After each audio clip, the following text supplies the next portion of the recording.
Hello, everybody. We're doing a little bit of Svenzone Nashkel Homebrew. Svenzone Nashkel Homebrew. Svenzone. Double checking. Looks like my sound is okay. Let's make sure our players can be heard, and we'll get rolling. There will be no cameras tonight. I don't know. You can decide for yourself whether or not that is a good thing or a bad thing. Um, been having some issues with the my CPU, so we're gonna give it a shot tonight without the cameras and see if that helps. So we're going to give it a shot tonight without the cameras and see if that helps.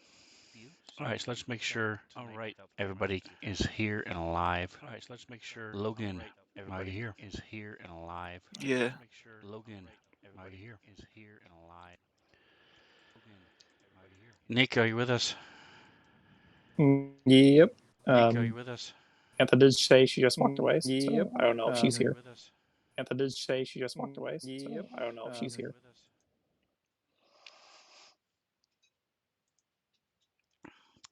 Awesome, awesome. Yes, we are waiting for Mantha to come back. Um, we're down a couple players tonight.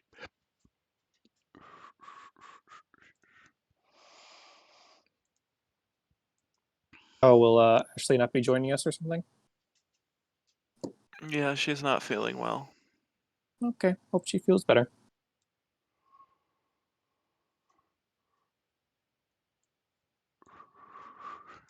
All right, so once Mantha gets back, we will get rolling here. All right, my computer is still like booting up Fantasy Grounds at the moment. It's just waiting for it to decide to load. Nice. Don't forget to check out the message of the day. Not a big one today. Pretty short.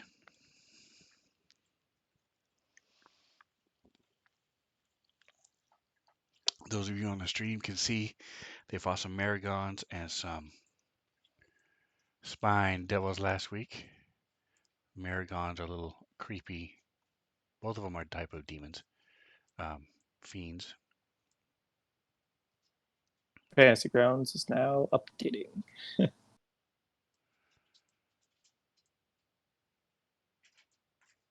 Spine Devils shoot spines, of course.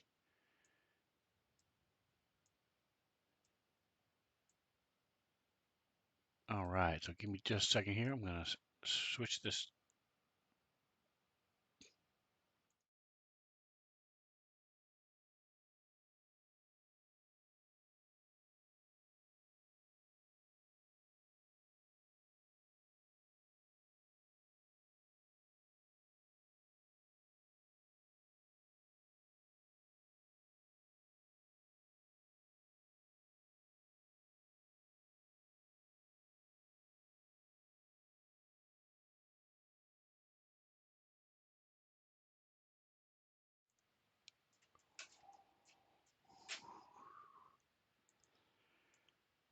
All right, so Logan, do you have the map? Yeah.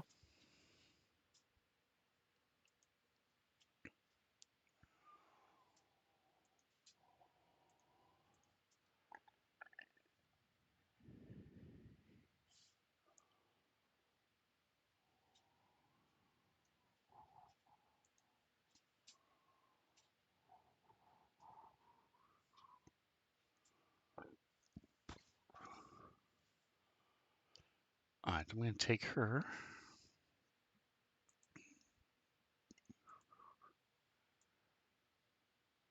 So, anything exciting happen at work this week, Nick? Not really. Had MET, so I worked yesterday. In addition to, so started my week a day early. A little sore from packing, and yeah, that's about it. What is MET? Mandatory extra time. So it's like if they need more, if Amazon needs you more help, like during a certain week or certain day, they can call you in to work an extra shift on a specific day of the week for your schedule. So for me and Joe, it's Tuesday. And so we worked yesterday. Does it count as overtime? Yeah. So yeah, we're gonna get paid extra for it, but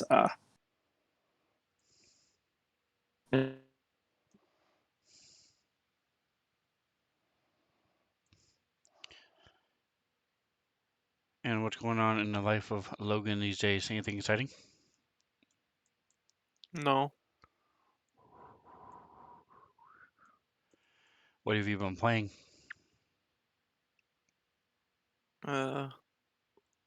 Just games I always play.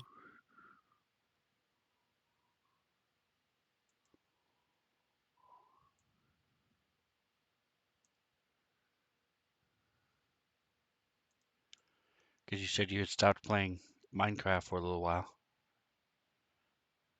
Yeah. I'm playing like War Thunder.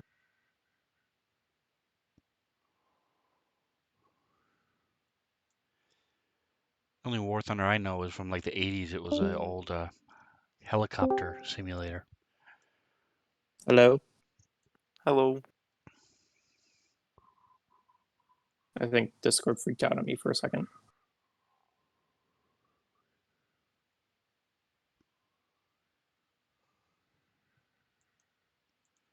What's the War Thunder you play? What is it, like a first person shooter or what is it? It's like vehicle combat multiplayer game. It's on Steam.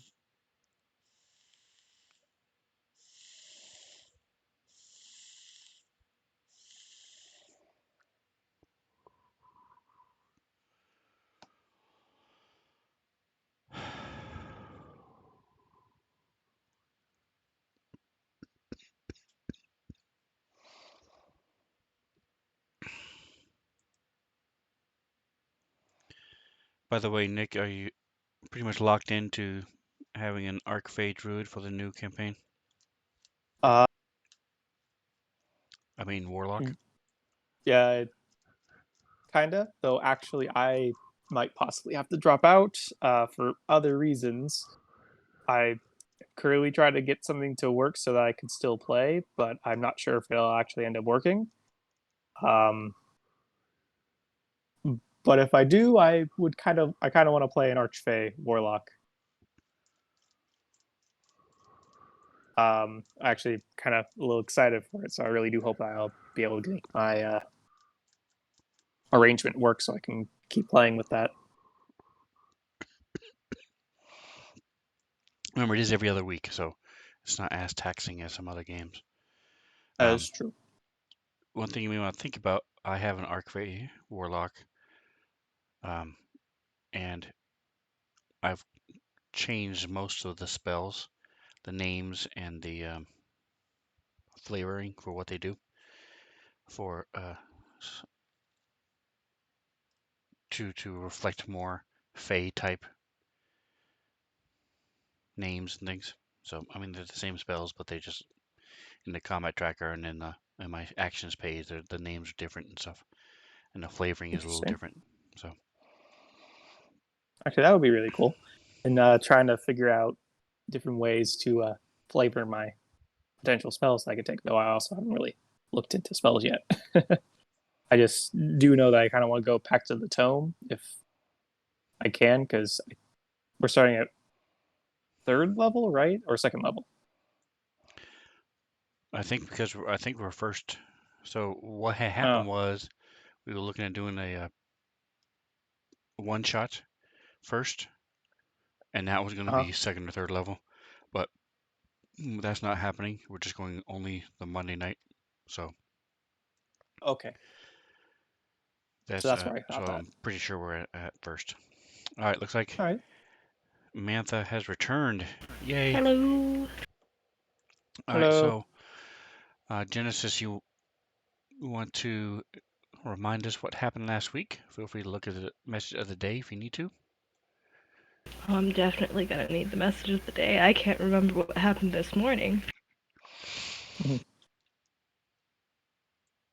Okay, so last week, Tusk, Krek, Genesis, and Kithri, we continued exploring the basement and we came across the barracks of the Spine Devils and the Maragon. I'm not sure how to pronounce that.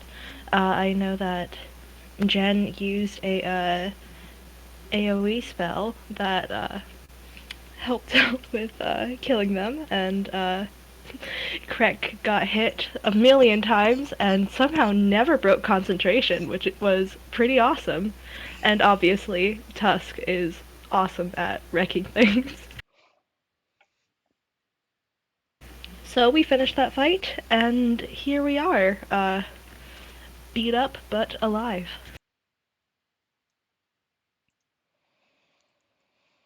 And yes, you guys are very beat up.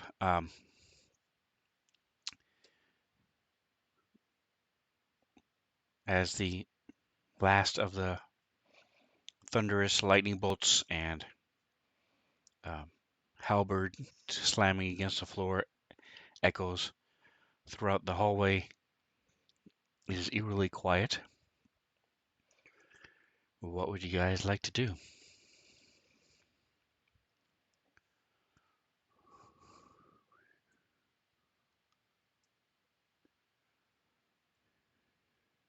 I swear I remember wanting to do something last week, but I don't remember. I think it would be a good idea to check out the rooms and see if there's anything useful in them. So Jen is going to head down into the room down here. Now that there's no spikes on the floor.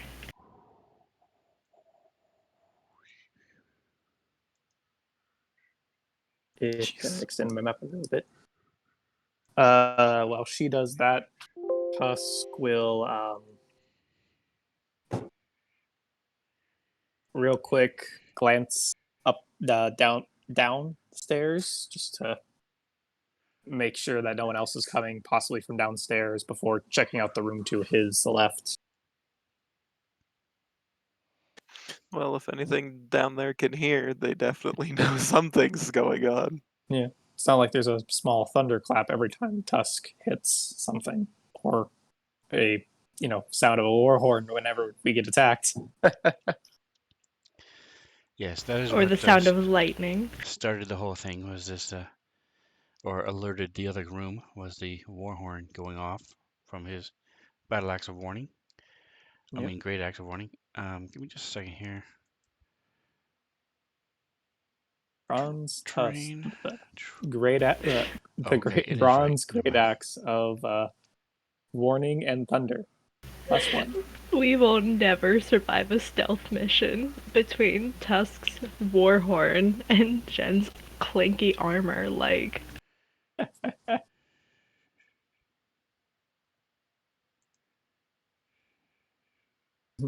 There it is. All right, so it goes down again, very steep incline. It goes down and in elevation about 10 feet, in distance about 10 feet as well. And from what little you can see beyond that, it looks to be empty.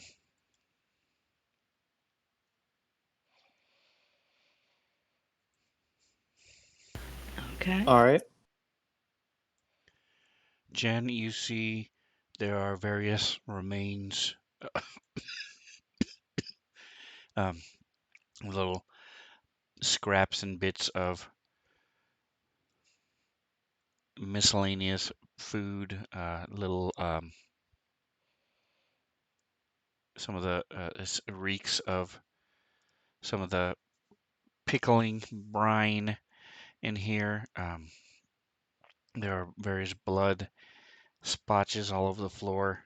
It does not look like it was well maintained in here, but do not see anything of value. Okay, we're heading back to the hallway then. Tusk will now take a look at this other room as well.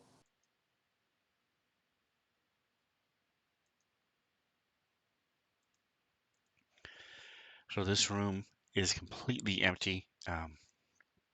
There's some scrape marks along the walls every once in a while, but for the most part, there's not even much dust in here at all. It's just completely barren stone room. All right.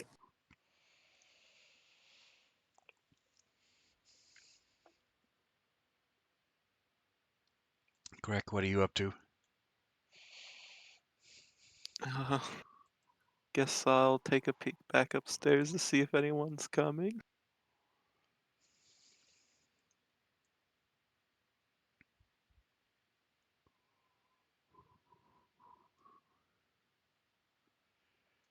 You do not see anyone coming. Yay.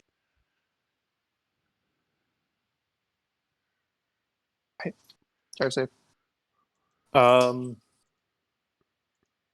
Sven, remind me What? again what time it is.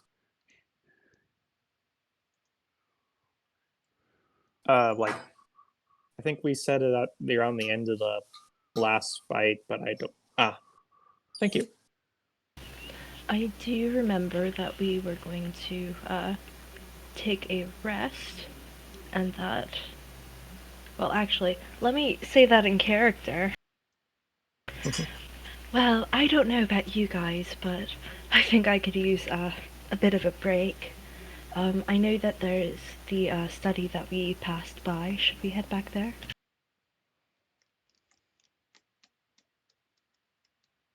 And if you need to take a rest, you're welcome to it. Yeah, there was a study back there that had some books and stuff, writing in a language I don't know. I took a glance at it when I was passing through, just on the off chance that that evil book that got stolen a while ago was possibly there, but it wasn't from what I could see. Though, also it not being in a language I don't know doesn't mean much. So, but I'm fine to keep going if you are. Tusk says while bleeding from several wounds, and still quite bruised in more than a few places.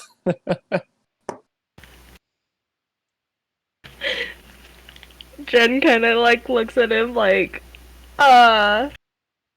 Okay, well, I mean, I'm not going to speak for you, but you look like you could use a rest too, Tusk.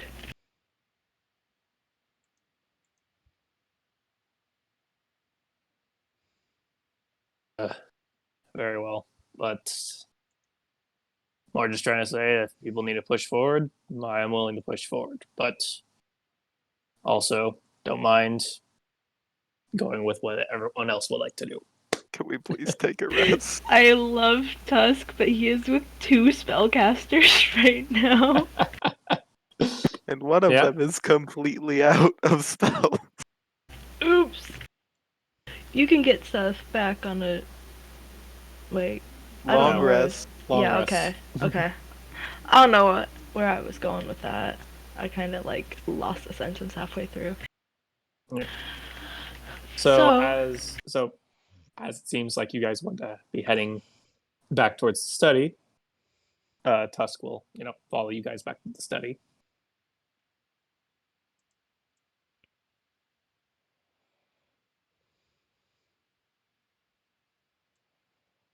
Just to confirm, what kind of rest are you all needing?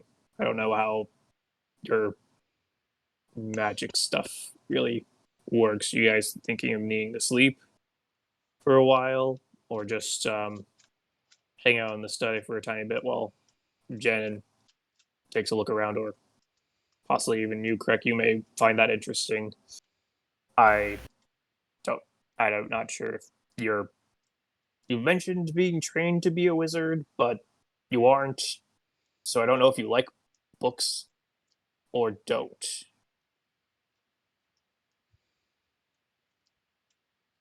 I don't know. Wait.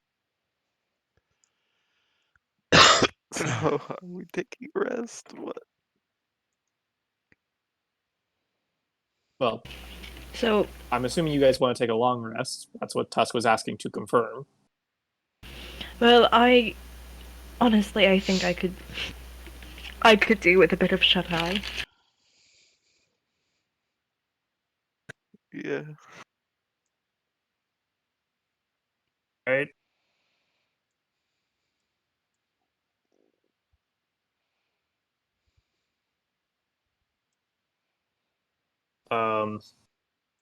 But yeah, so Jen, this room here, as Tusk goes over to the door and was the study that we found. That room up there points to the north. Seems to have like blood and pickled maggots and such, or I'm assuming the people we just killed. How appetizing. I mean, it wasn't.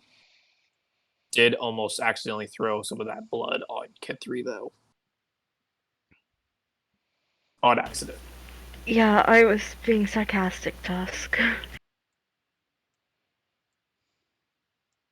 And Jen's gonna head into the study and see if there's anything to see.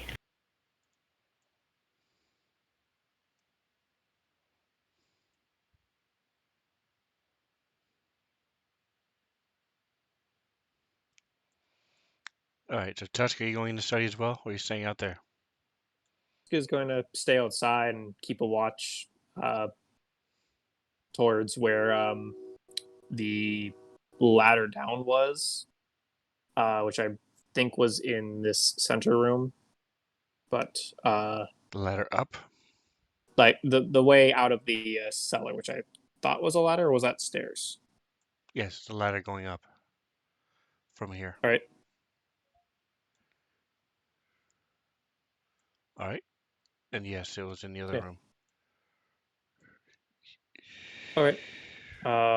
For now, Tusk will just hang out right outside the study and keep a watch towards that direction while they do their study stuff or do what they do.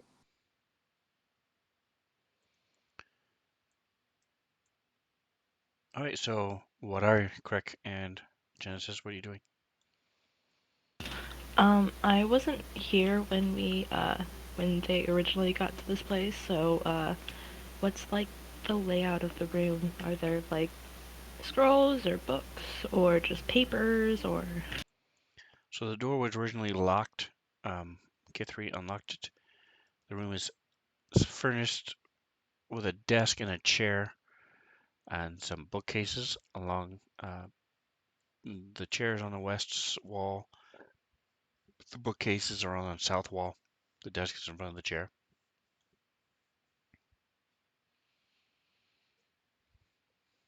Okay, Jen's gonna head over to the desk and see if there's anything of note on it. All right, so give me an investigation check in the tower. Correct, what are you doing? I mean, to the desk, is it just like a table or are there like drawers? There's a single drawer in the desk, yes. I mean, It's where I Genesis is guess. sitting right now, looking through the stuff and looking through the desk. Oh, I guess I'll look at the bookshelf. Sorry. All right, give me an investigation check in the tower. Genesis, you find some correspondence.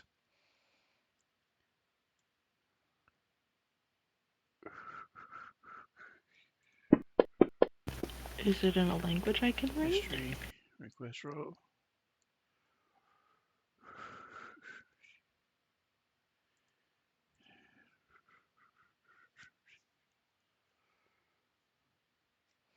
Having her do a history check to see what's going on here. So you have a roll, Genesis. Oops.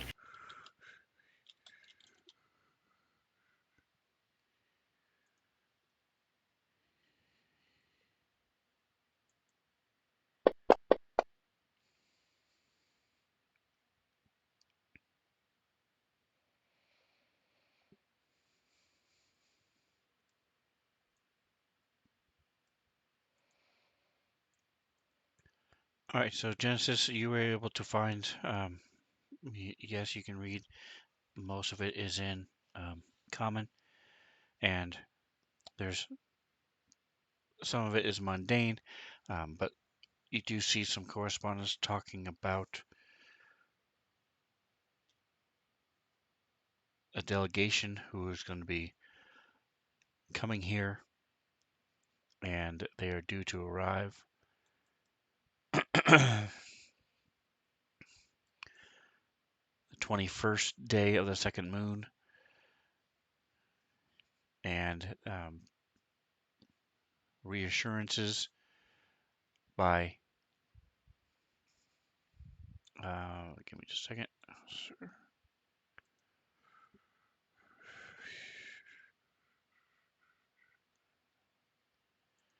Keep below. There it is.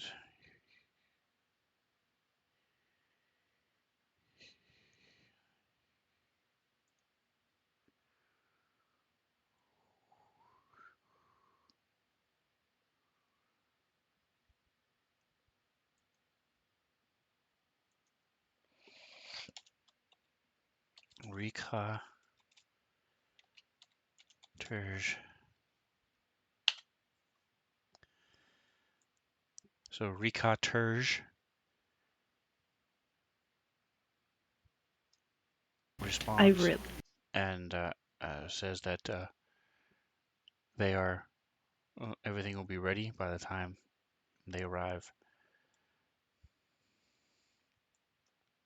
Correct. You see several books having to do with the history of the Sword Coast. There's one on Nashkel itself. There's one on the area, the border between Amun and the Sword Coast, and the mountains that are there. The Cloud Peaks and the Snakewood.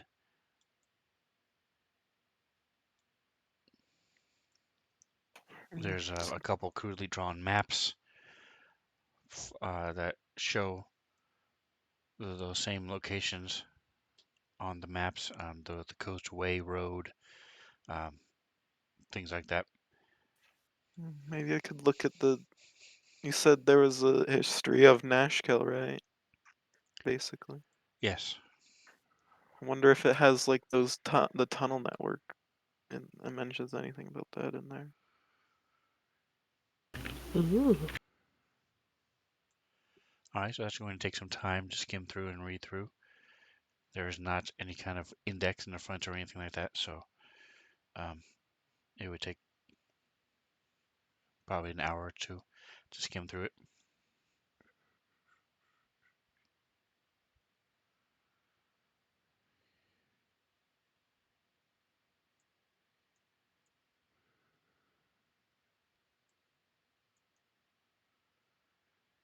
Well, we are going to be taking a long rest, so maybe Craig can look through that during that.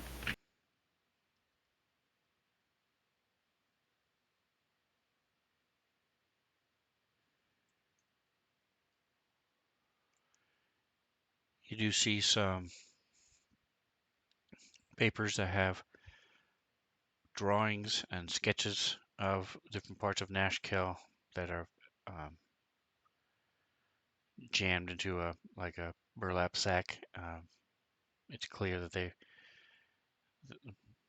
are mistakes or rough drafts or things like that.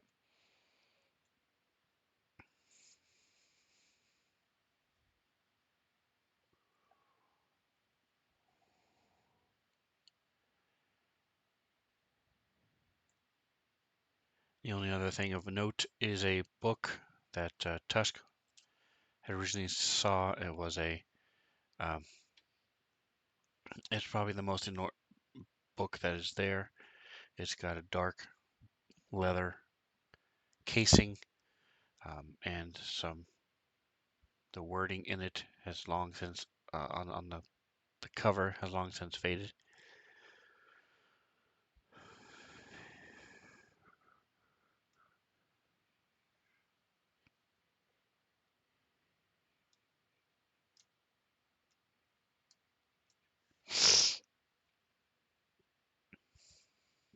who's going to be looking at that? I mean, I'm already looking at a book.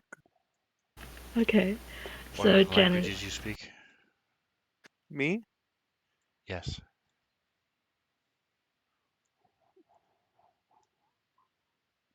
Uncommon, Draconic, Dwarvish, and Undercommon.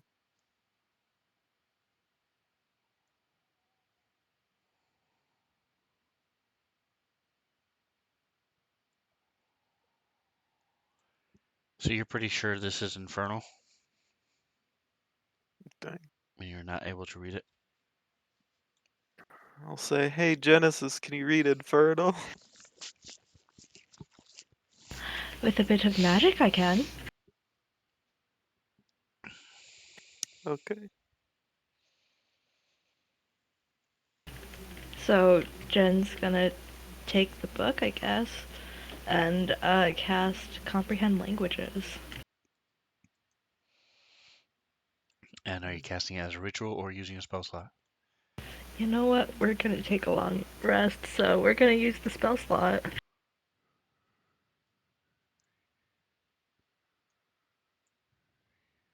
And there goes my last level 1 spell, guys.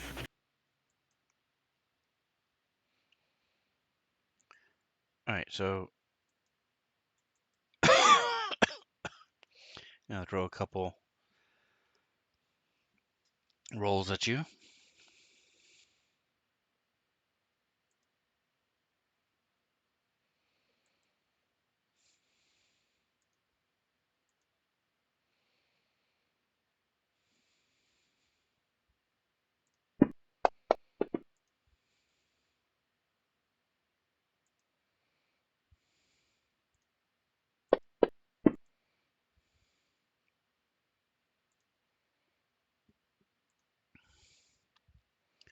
And correct, you have a roll as well. Can I use Natural Diplomat on the insight check?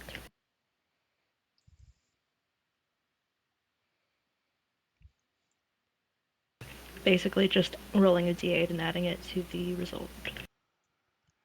Haven't you done that already? Didn't you do that with your That initiative? was Gallant Hero. Okay. I Go have for it. 3 Gallant Hero points and 1 Natural Diplomat use.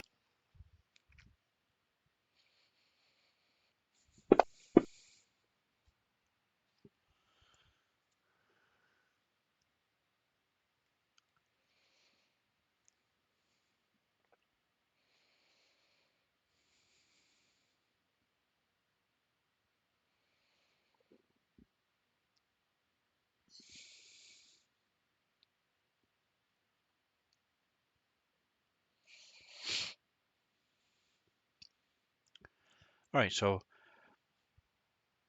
you look through this, it is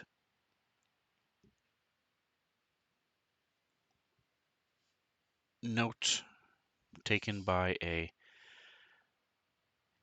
you believe it's some sort of fiend, although it never really explains who the author is.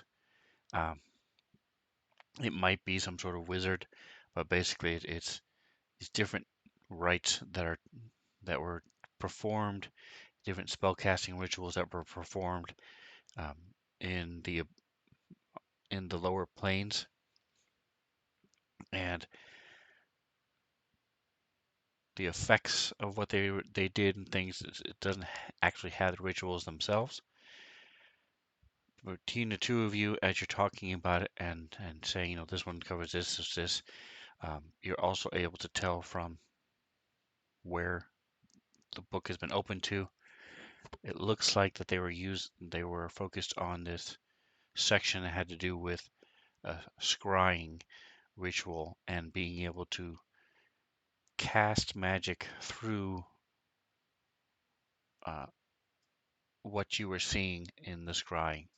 So on the person or on the place, being able to cast magic. Talking about how this one devil was able to do that, and several of his fiend lieutenants have been taught how to do that. Very interesting.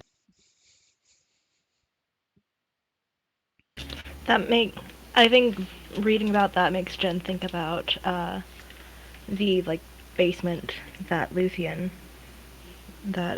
Sibis was in. And she's kind of glad that they were not like the same people doing the same things.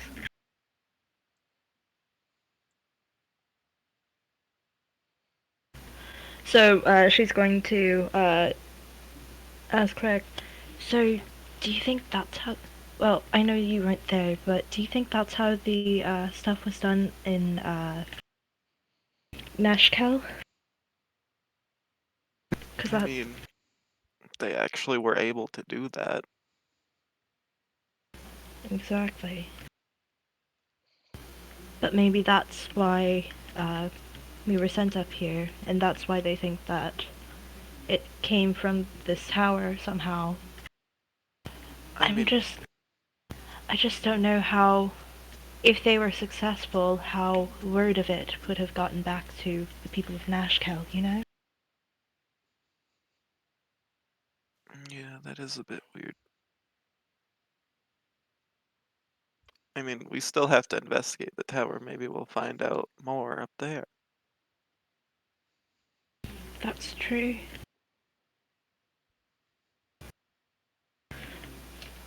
Whenever we are done with this book, Jen is definitely pocketing it. Like, she's not leaving it here because it's, like, very good information.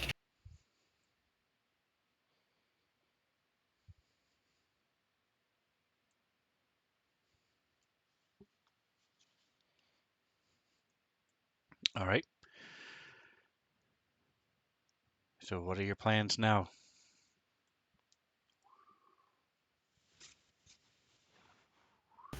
Uh, cracking.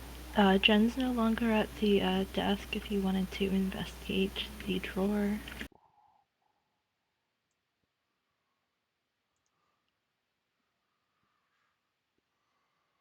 I mean, you already looked through it. But if you want me to look through it, I guess I will. Jen looked on top of the desk, but she didn't look in the drawer.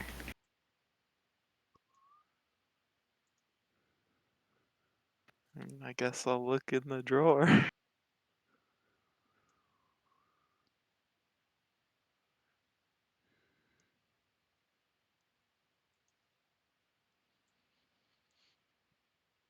So you see there's a small wooden box in there. It's sort of like a pencil box. It's wide, about inch and a half tall, about 3 inches deep. And there's other ink wells, and a couple different bottles of ink in there, and some random quills, some blank parchment, wax.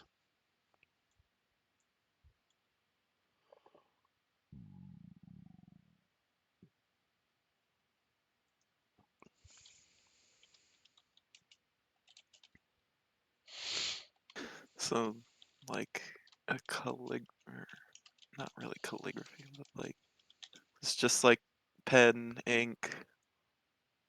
Is that what was in the box, or the boxes with that stuff? The box is in the drawer with that stuff. Guess I'll take a look at the box. So the box is divided up into 4 sections, and looks to be seasoning and in one section that's mostly empty except for this remnants of seasoning and stuff. You see some almonds that are a handful of almonds in one other container. You see some round, off-white, small, almost like berries, but they're hard. Looks to be some sort of hard candy in one of the other sections. And then this one section has this flat rectangular substance that's wrapped in some sort of paper. It's like someone's snack box. What?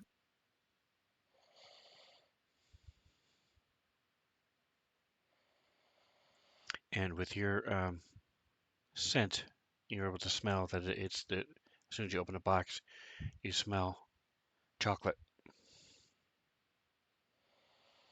I don't care what it smells like. I'm not gonna try it. Because who knows what it actually is.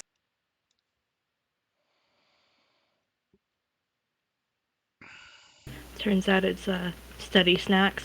Helps your memory retention, that kind of stuff. Hey, if you want to risk it, I won't stop you. But Jen's not looking through that drawer with seeing you. what's in that pantry, I'm not gonna take my chances. I'll just ignore the stuff, basically. I think we could find like a whole ass cake here, and we would not even like touch it out of caution.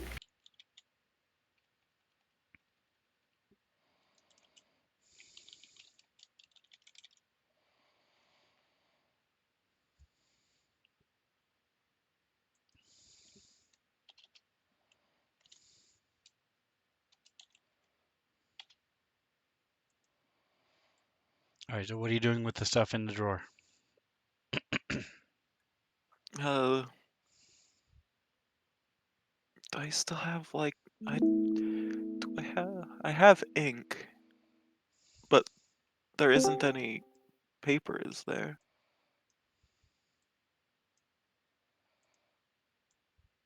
Are you saying you don't have paper in your inventory, or is there paper in the drawer? Is there any paper in the drawer? Yes. I guess I could take some of that because I don't have any. Do have ink and a quill though, so I don't really need anything else. Son of a.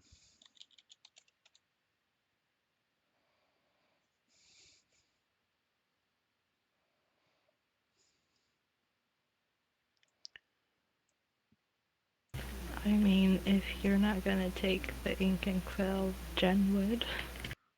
If you show her. And if you ask what was in the drawer, I'll just say just some like writing supplies.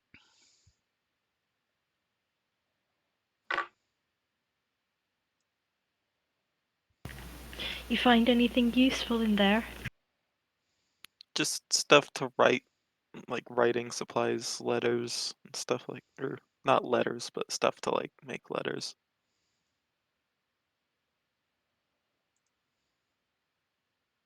Okay. How's everything going in there? We'll call from outside. It's fine. We just found something kind of interesting. Found Yeah. out something kind of interesting, I should say. Yeah, there's a book in here.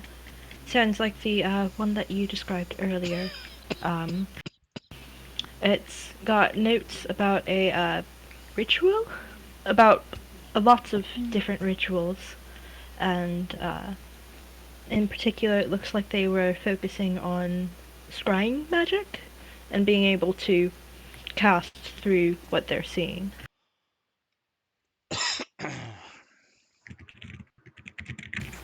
So maybe that's what they were trying to do with Nashkel? We're not quite sure.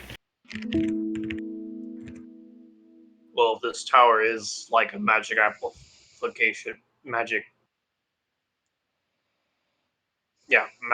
amplification tower, like it's rumored to be, or just a really good defensible spot. Maybe that would help them with whatever ritual that you were At talking the about. very least, it's definitely defensible. As Kithri lurks out of the shadows, we're like, oh, there she is. She slipped away a little bit ago.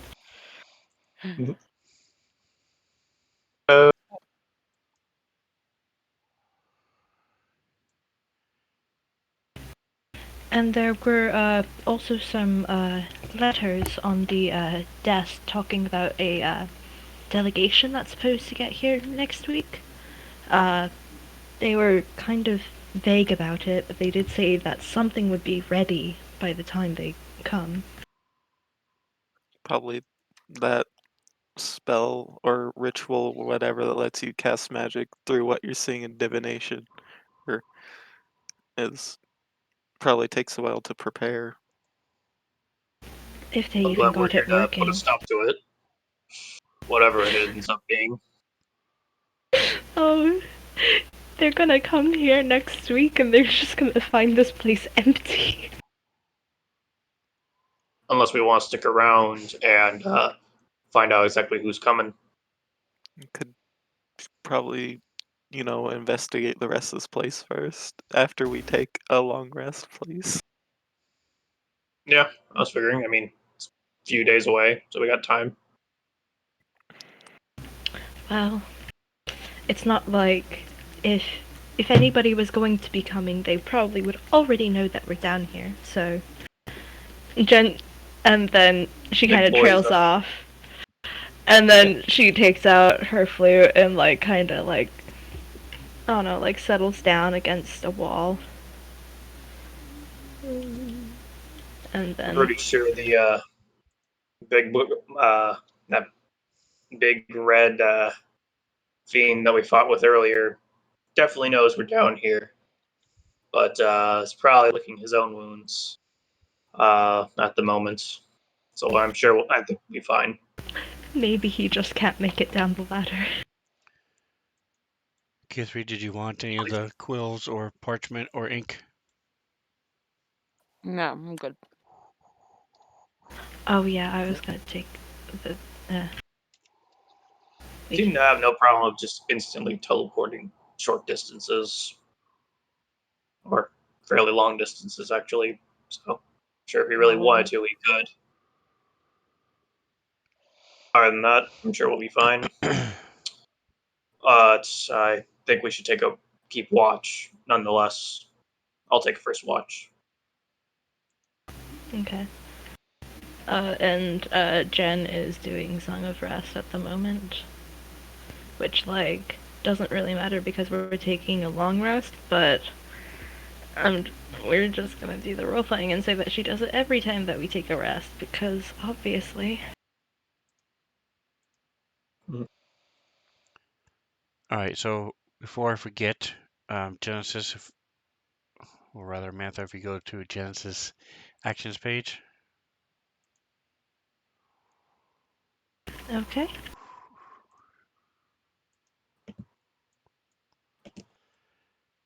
And What am I if you looking find for? the heat metal,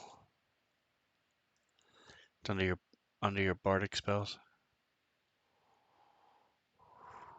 Okay.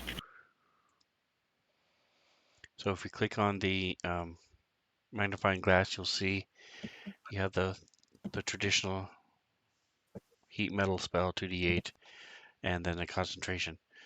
If you upcast it, you would then use the lower one, heat metal upcast, on yourself, and then one of the three on the bottom, because you can upcast it up to 5d8. Ooh. Okay. And then did the same with spiritual weapon. That's really handy. Thank you.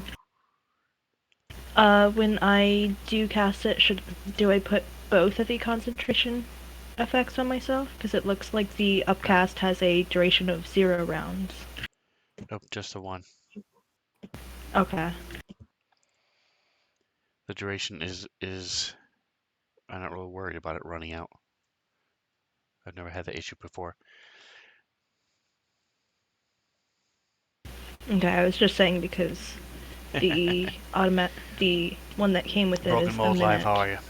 and the other one is for 0 time. But if you say it'll work, I trust that it will work. Thank you for doing that. It makes it a lot easier to upcast spells.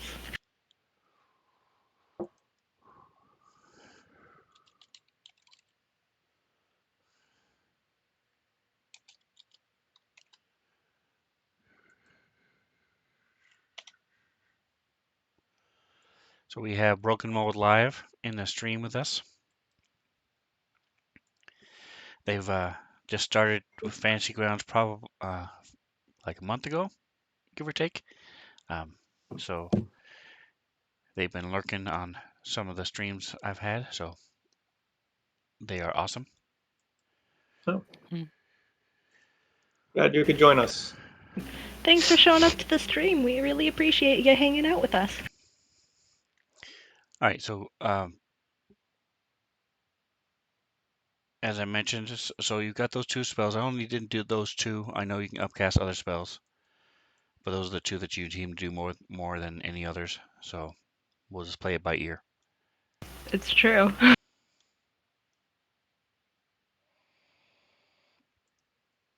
I'm like, oh, I can do damage to these people? Let's do more of it. All right, so first of all, we'll start with the short rest. You're going to play your song for an hour as you guys are taking a short rest. So some of you already down hit dice. Don't forget, you only get half your level back when you rest. I thought we were So, taking. did you want to take a burn any of those? You are taking a long rest, but the first hour is a short rest. If you don't want to burn hit dice, that's fine. It's up to you guys. Just on the I probably off chance. should use one. Yeah, just on the off chance, I'm going to use 1. All right, so I'm so good at rolling. Genesis, if you would go ahead and hook up whoever uses a hit die with your Song of Rest. I already did. It is the first D6 in the chat. Go. I rolled a 1. I applied that to my character. It's half of your level rounded down, right? Yeah. The number of hit dice you get back when you rest, yes. Okay. So we'll be getting. You should get 4 to up till your max. Yeah. Jen's not going to do it then. Should I re-roll mine? Yes. Well, little do they know that they are going to be interrupted. Absolutely.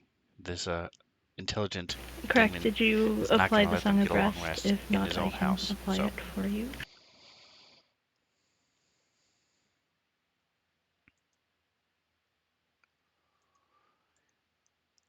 all right, so you guys we lost Mantha. Uh-oh. It's fine, I'm still here. Fantasy Grounds just hates me. I am rejoining. That's good. All right, so looking at the order in the party sheet.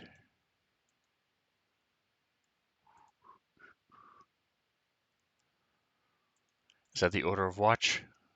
Jen, Tusk, Kithri, and Krek?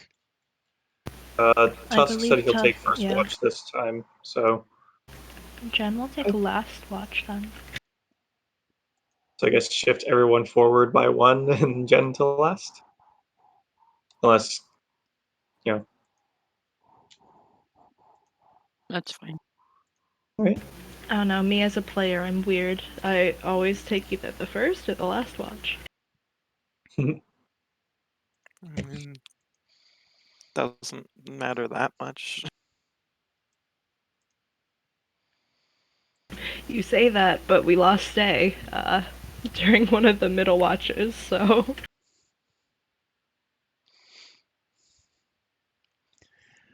All right, so your first Tusk, go ahead and give me a. Let me push you a roll.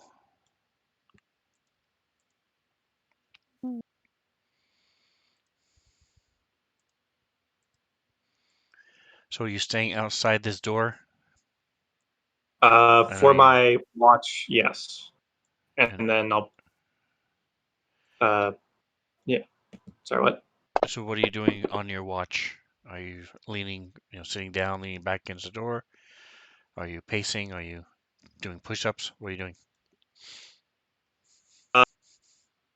For the most part, Tusk has his back to the door, and he's kind of doing some, general first aid, and just rolling out some muscles, and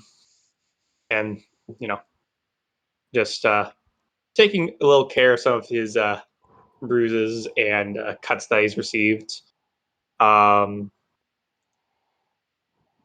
kind of keeping a close eye on the bar door. Probably for about half his watch, he'll do that, and then for the other half, he'll have his axe in hand as he kind of, probably paces between the study door and the door to the ladder. So between these two, we'll probably take the first half hour to, take care of some cuts and massage and like roll out some possibly sore and or just beaten up muscles.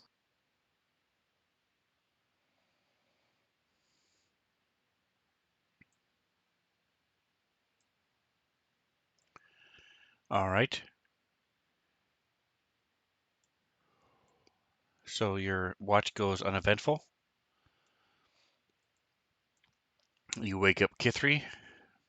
Where are you going to rest, Tusk? I'll rest in the room, closer to the door. All right, and Kithri, what are you going to do during your watch?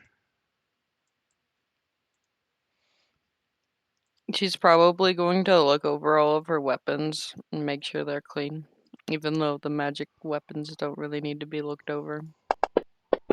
And she might kind of tossed around her feather that she got a while ago. I keep looking at it and thinking I should use that, but then I don't. So I'll throw it in the chat for those of you who don't know what feather I'm talking about. I don't know how to pronounce it. So while you're looking through your stuff, you do find the soul coins. If you want to and spend some time studying them, and um, that is one of the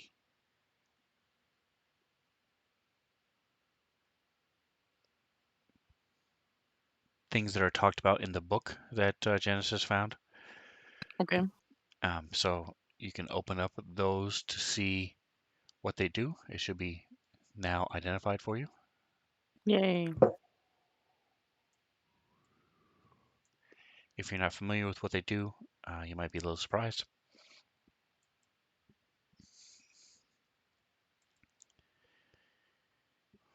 I have so much stuff in my inventory. Nice. Gotta All right, so love she bags rolled of really well holding. on her perception. So as you're studying through that, so are you you hear some noises from upstairs, and you hear the sound of the trap door being moved. Uh-oh.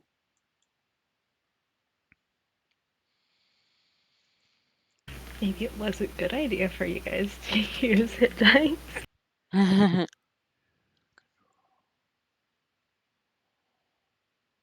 I don't actually know if I should wake everyone up because we're supposed to be trying to take a long rest. But I guess if they find us, either way, it's bad.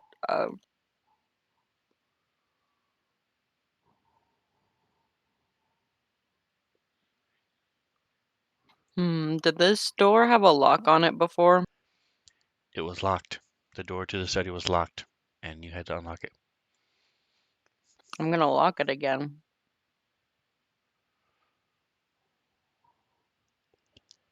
Okay. And, I don't know. I really feel bad. I don't want to wake them up because they're tired and they need sleep. How about this? She'll nudge Tusk awake because she knows the spellcasters need to sleep to regain their spells. But she'll be like, let him know. Hey, I heard someone coming down the trap door. I locked the door, but I don't know if anyone's coming, sort of thing.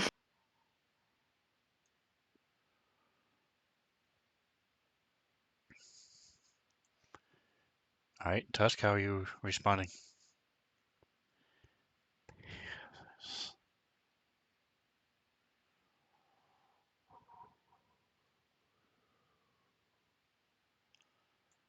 And by the way, if anybody cares, it's an instant follow. Instant follow. I will forget that in a couple of hours. Nick, you there?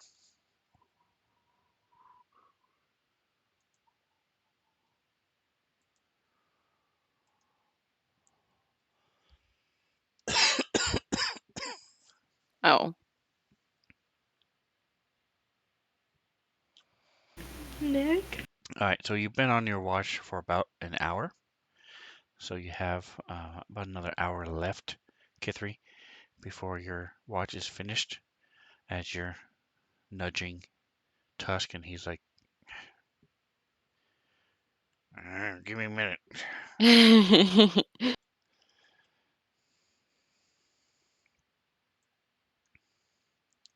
Oh god, imagine if the war horn goes off.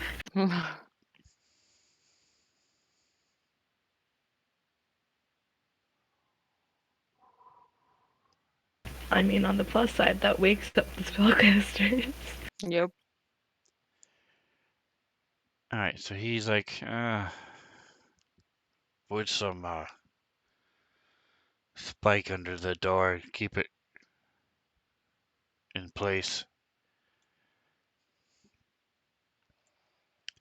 Bam! Something slams against the door. Really? I don't The know. whole thing shakes. Everybody's woken up. Oh, Okay. Can you hear me? yep. Okay, sweet. Fixed it. Welcome back. And Kithri like kind of sighs so much for trying to let the spellcasters have a long rest.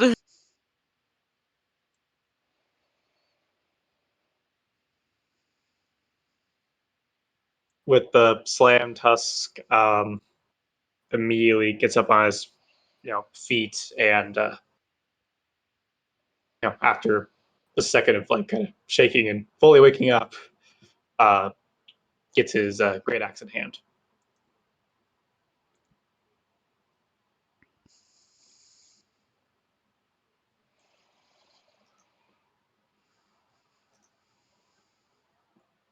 Why are you cutting it? Was the slam before or after Kithri managed to jam the door?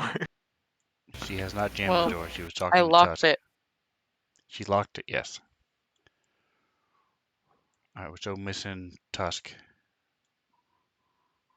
Oh, sorry, my computer basically on like stalled for a second and was loading. All right, so you said you stood up, you grabbed your axe, correct?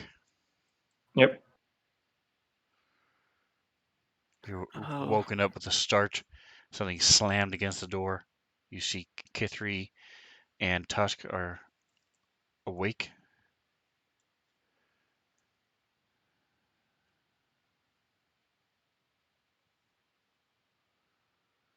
I'm gonna cast See Invisibility because I don't like the other guy, the guy with the big arm. I think he's the one who's knocking down the door.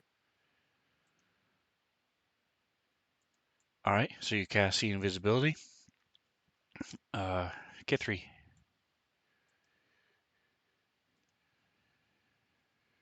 Uh, So your heart's pounding as your it scared the crap out of me.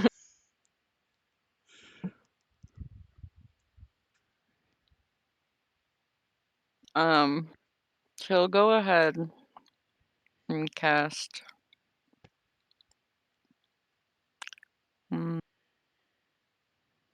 Nope, never mind. I should have done that while we were short resting.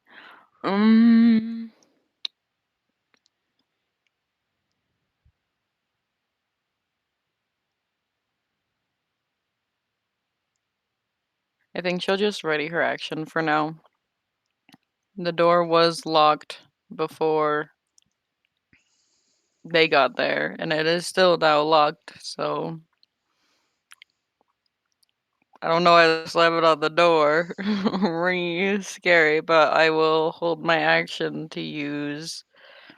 Actually, I've been playing around with the Eston follow feather, so I'll ready my action to throw it if I see an enemy through the door. And I'll just say it's ready as a Mage Bane. Alright, so you're readying your sling, and if you see an enemy, you're going to use it. I'm readying the feather. Oh, the If feather. I Okay. see, yeah. Alright, Genesis.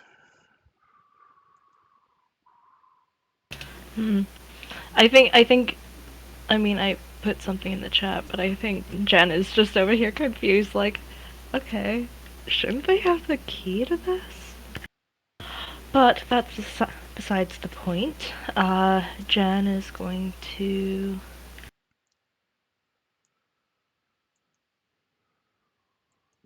Yeah, she's gonna take a step back, because if that door slams open, I think it's gonna hit her. And she's going to go ahead and take a moment to cast Bless. And I'm upcasting that to a 2nd level spell. And so we're going to bless everybody in the party here. Come on, what is going on here? I'll do this. And I'm throwing that into the chat. So when you guys make an attack roll or a saving throw, you get to roll a d4 and add the number to your roll.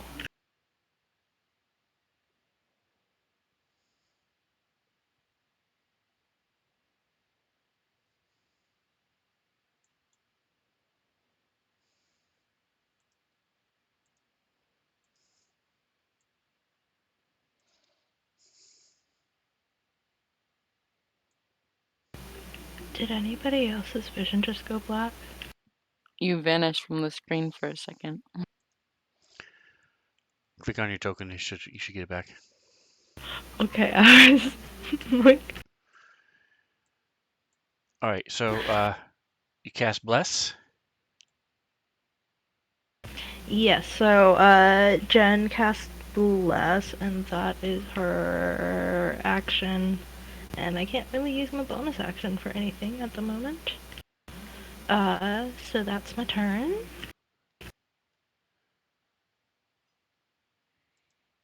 Sorry, I closed out of the combat tracker when Fantasy Grounds crashed. Well, it's my turn again. Alright, so top of round 2. Kithri, it's your go. She kind of like glances between Genesis and Tusk and Craig. Honestly, she's all for trying to pretend that no one's in here and like ignoring the angry banging. So, there's that. So she will try to quietly step down. And she's still got her feather in hand.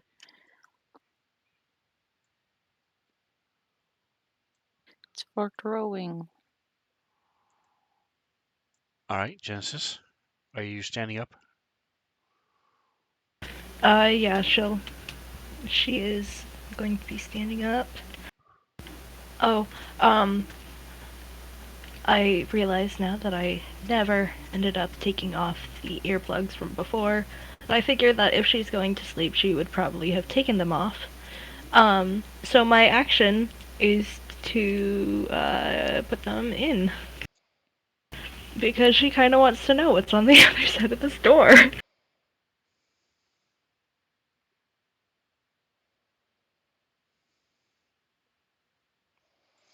Okay.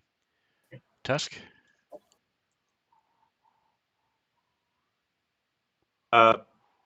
Tusk, unsure about how ready or not ready people are, is going to stand in front of the door and kind of brace himself against it while basically assessing how the rest of the party is doing. So in case it gets slammed again, he'll be there to help brace the door.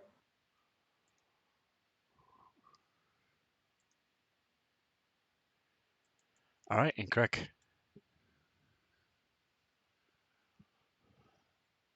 I mean, I'm perfectly fine with not fighting, so I will just wait, make sure nothing invisible tries to slip in somehow. Are you standing as well? I guess. All right. So at this point, I'm going to take you out of combat. So you guys are tense, and then as seconds tick by to a minute, 2 minutes, 3 minutes.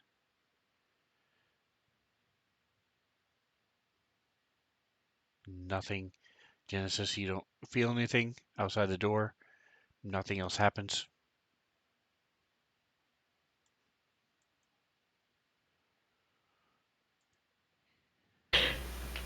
Well, and Jen just kind of settles down in her new spot.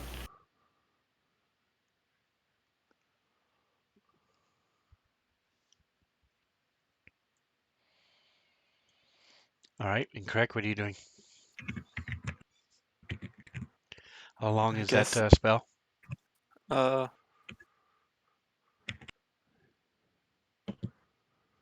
hour. Nice. Bless is 1 minute, right? Yep. All right, so that goes away. If you want to remove it from everybody. Tusk, what are you doing? You got your brace up against the door, and then time keeps going by. Tusk will. Sorry, I'm real quick. Just checking my. Yeah, he'll take like 3 or 4 of his pythons and kind of wedge them into the door frame to help kind of help wedge the door closed to help to provide maybe a little bit more support. And then sleep like slumped against the door just to add just another a little more weight to it. If we're all going back to sleep.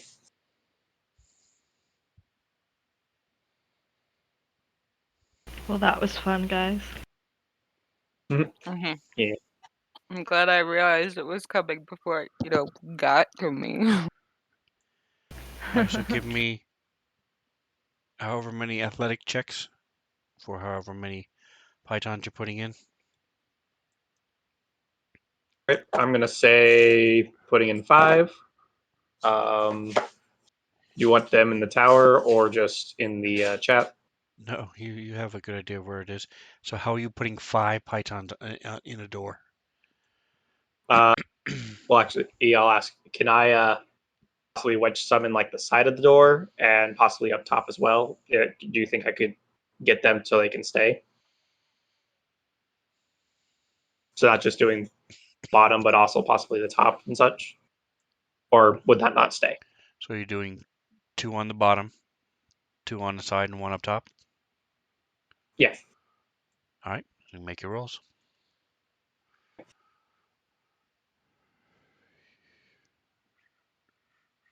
What? Oh, yeah.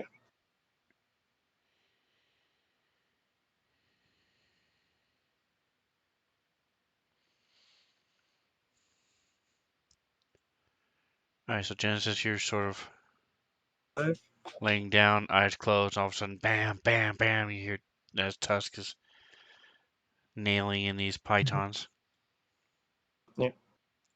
The one on Every top time. is sort of weak, but it's there. Every time he hits it, she gets a nice flash of what the next room over looks like as the tremors go through it.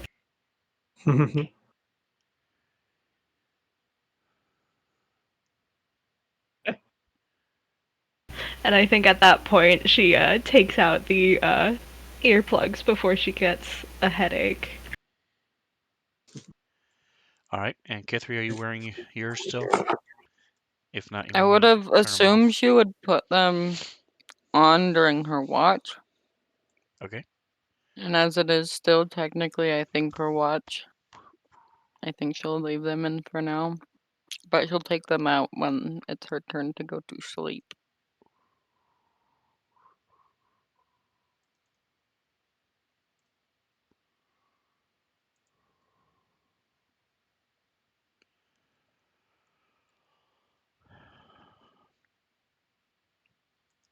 And your aspect of the bear tusk, that's a passive all the time, even when you're not raging. Yes, that is a all the time. I have advantage on basically athletics checks. I can pull up the specific thing if you want me to. No, I'm just asking. All right, Crick, do anything else? We're going back to No, sleep. just yeah, probably. All right, so the rest of your hour passes, K3. So while I am on doing my watch with the earplugs in to hopefully sense if anything's coming near, can I cast Find Familiar to get Athena back? You can clear And I off a have section one. and do the ritual. Yep. I have one Find Familiar pack, so I'll just go ahead and delete that out of my inventory.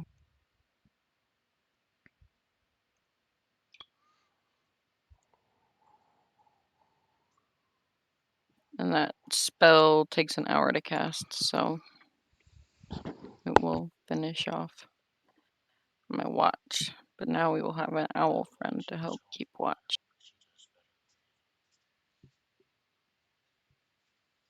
And then there's me over here realizing that if I kept Piper on my shoulder like I normally do, he definitely would have been zapped by lightning a few times. Yeah. I'm pretty sure Athena got wrecked by a thunderbolt by that big old demon thing, so.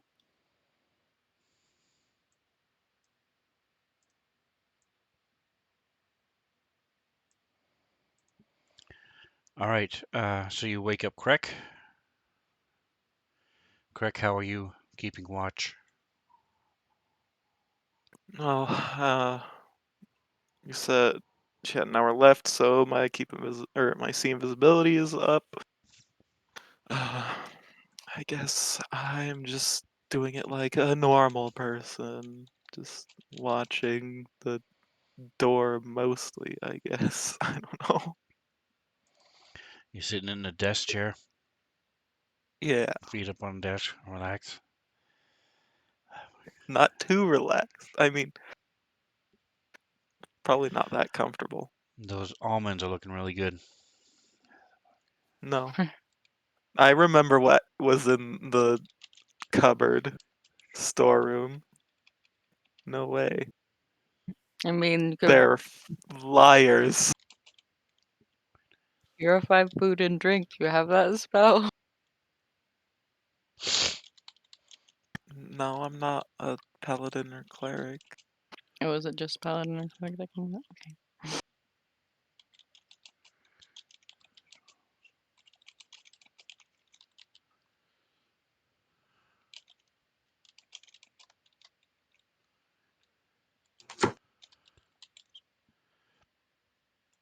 All right, give me a perception check in the tower.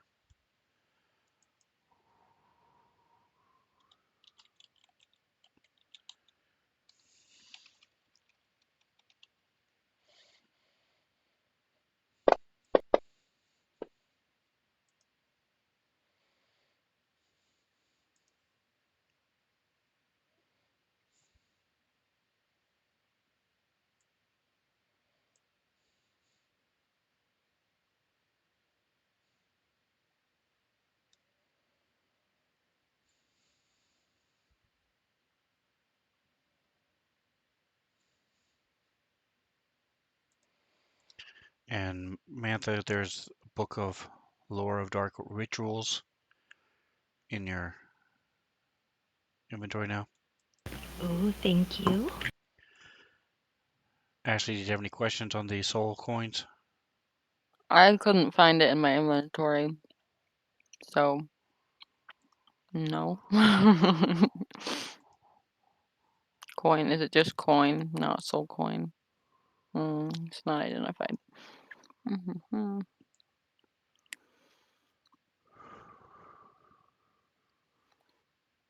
Hmm.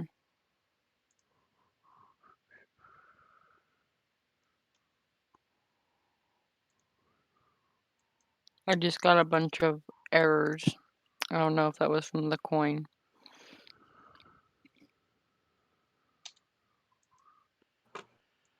All right, now you should see them.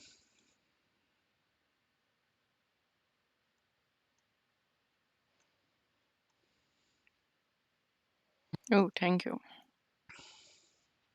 I will read it and I will let you know if I have any questions. Thanks. All right, so Craig, you're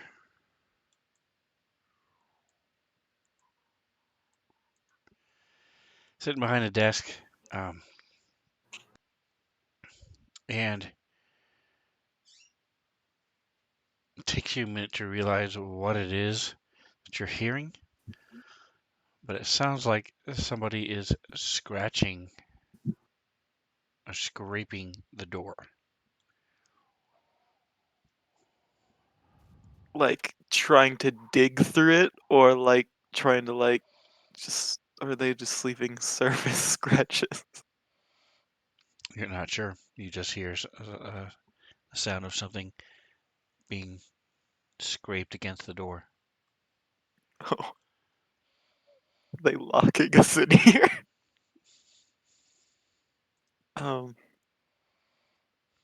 I mean, I guess I'll pay closer attention to the door, but I assume if I just may not, I may just not be very good at listening, but if it's hard for me to hear it, I don't think they're digging through the door. But I'll pay more attention to it just in case. All right, seems to last for about 2 minutes and then stops.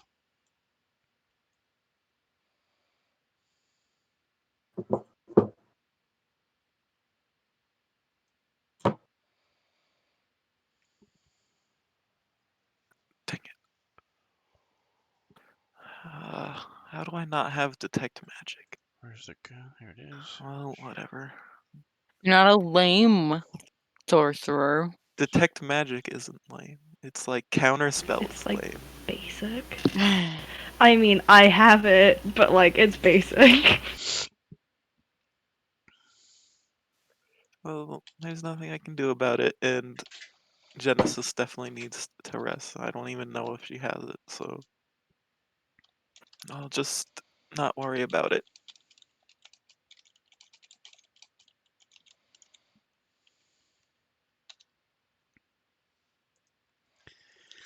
All right. 17, 19:30. He's done with his watch. All right, so your watch is just about done. You stand up, stretch, get ready to walk over and wake up Genesis. Bam! Somebody slams against the door again.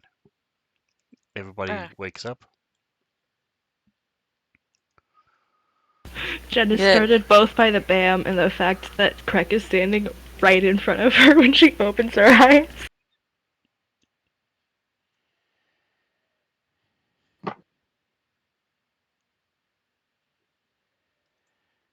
Uh,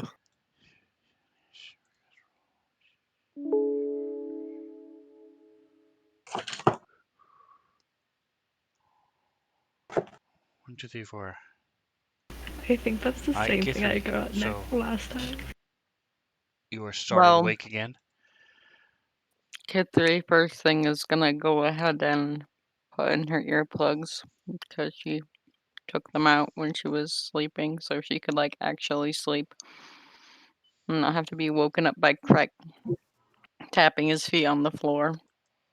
And I didn't ever take them off, so you're on. And she's gonna try to sense anything on the other side of the door. Alright, are you standing up? Yes. Tusk.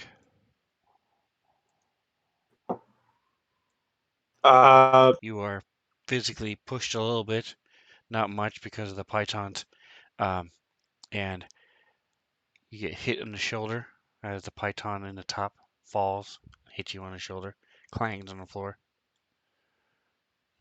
Will again stand up and have his axe in hand, and get ready to fix the door. But stand up, get his axe out, be ready to brace the door.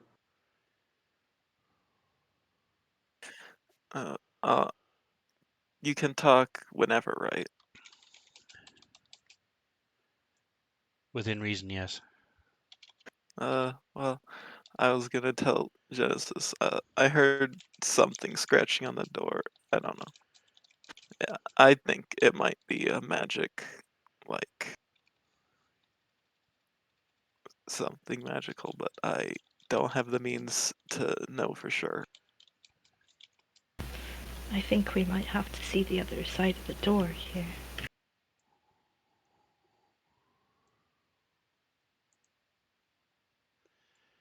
Correct. Okay. It's I mean, definitely not that bang, at least, was definitely not a magical creature. well, I don't have really anything to do, I guess, already. Cantrip, Eldritch Blast, I guess, if something comes through the door.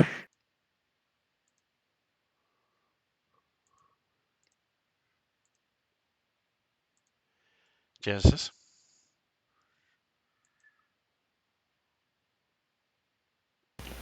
God, I'm not even sure what to do. I think Jen just wants to go back to sleep, but like, it seems that they know that we are here. At least the loud clanging after they banged on the door would probably give it away. So Jen's just gonna... She's gonna stand up, and she's going to... I think she's gonna move next to Tusk.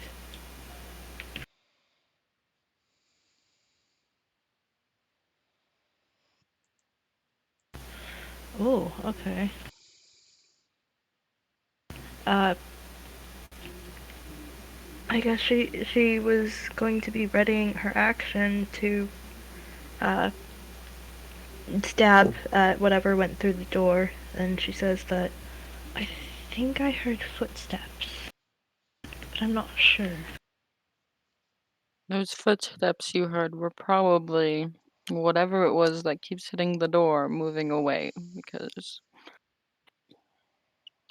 I felt something large move away from the door back towards the trapdoor, I believe. Yeah, that's east. Tusk will continue just in case, brace the door for a minute, and probably say he's probably just trying to make us so we get crappy sleep. Probably also annoyed we took his room. Do you think that they... Wait. Do you think they have, like, a trap they're waiting for us to open the door? Either that or waiting for us upstairs after, like, outside the hatch. Guess we'll find out in a bit. They're knocking on the door like, hello, we're ready for a fight, where are you? We're just like, no, 5 more minutes, Mom. Don't open the blinds. Come on.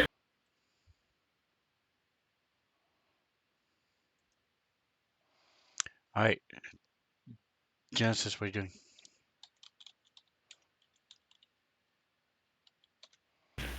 You know, if they left, she's gonna. I guess there's bookcases along the bottom wall, so she's just gonna kind of sit down and lean against the wall and try to get some rest. Like, if they walked away, then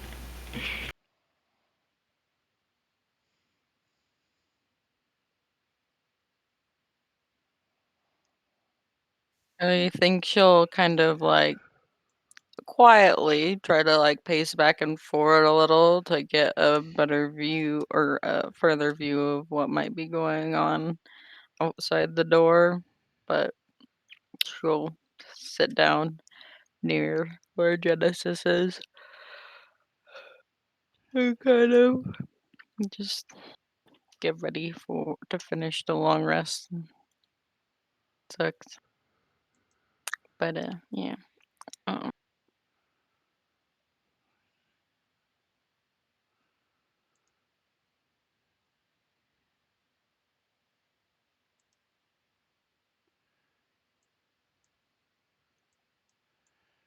All right, Tusk and Genesis.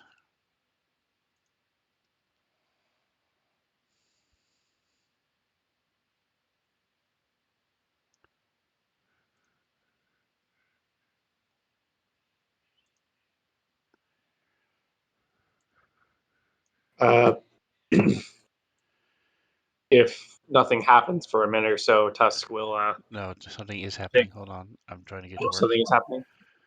Okay, never mind. I thought that he was cut off. I thought that everybody else heard him say something, and I didn't. Oops. Oh. We've been transported to the Shadow Realm, boys. Yep. Tusk and Genesis. It is dark. Oh, Well, that's cannot fun. see. And Krek and Kithri, you see there's a dark bubble in front of you.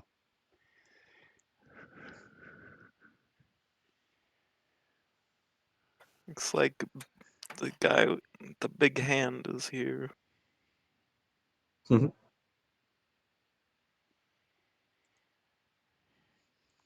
Krek, what would you like to do? I really can't do anything. And I'm assuming I can still hear if the door breaks down. You can hear yourself breathing. You can hear movement. So yes, as far as you know, there's not a silent spell.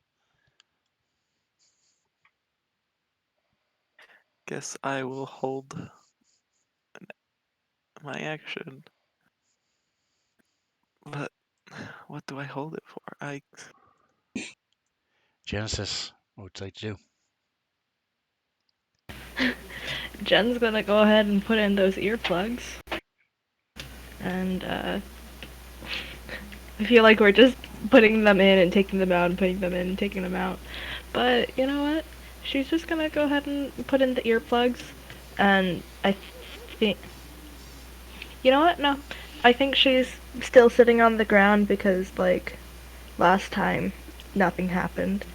So she's still sitting against the wall, but she's keeping an ear out for if something approaches the door.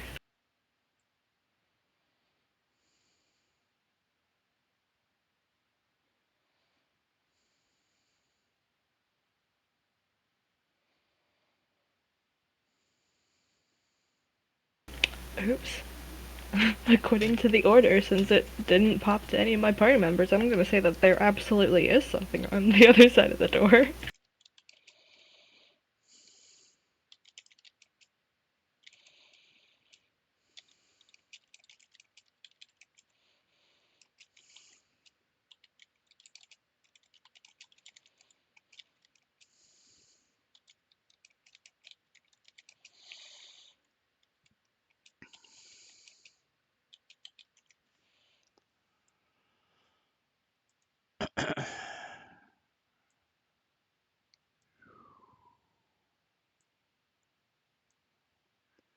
All right, K3.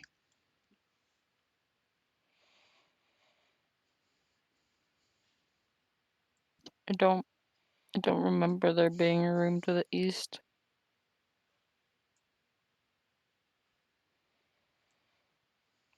It's okay. It's The okay. room you There guys were was standing in before. And then there's another room next to it that Oh, room to where you the guys east, came you in. mean on the other side of the door that we're barricading? Yes. Okay. That's where you were standing watch, K3, and then you ran into this room. Okay. So yeah, like I said, she'll stand up and get like her weapons and stuff ready. And she'll wrap her mage bane around her wrist and check to make sure her ice pick isn't caught anything, blah blah blah blah blah.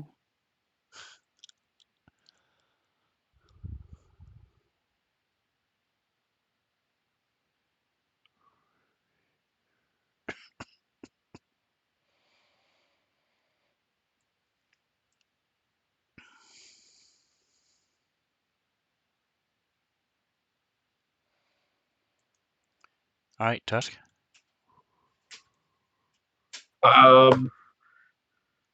Thus, not being able to see, but not knowing what much else to do at the moment, is going to continue kind of bracing against the door, or in case the guy tries to whack it down again. He can't see, but nor does he have earplugs. So, yeah, he's going to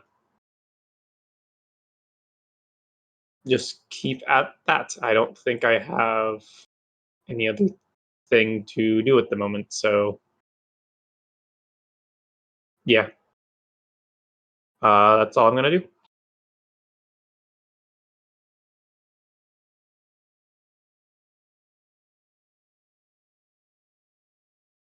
Still holding, I guess. I don't know.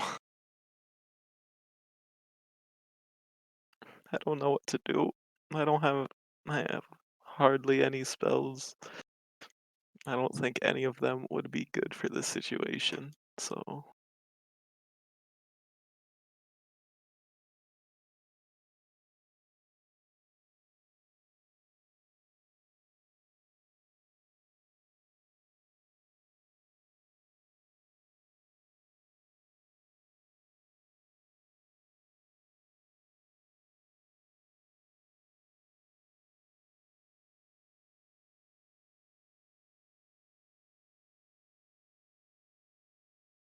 Wow.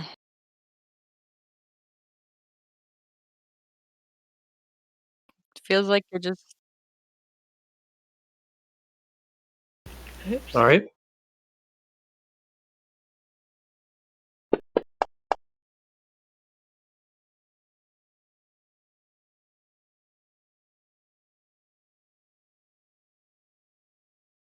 sorry. It feels like you're just trying to scare us. Like dun dun dun dun dun dun dun dun.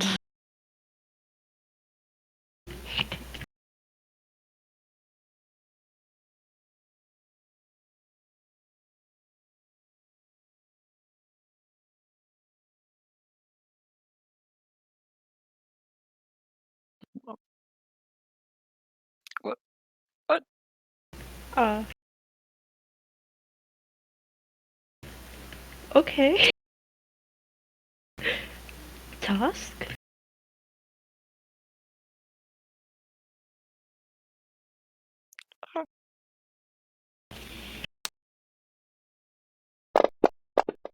That's quite a few dice. Oops.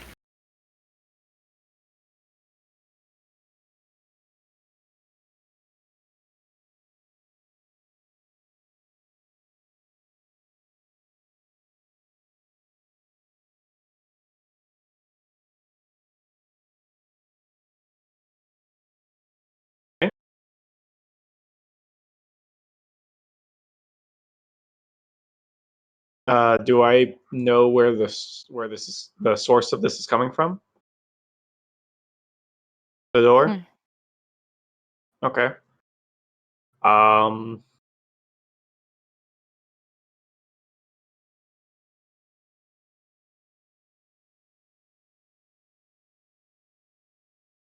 Okay.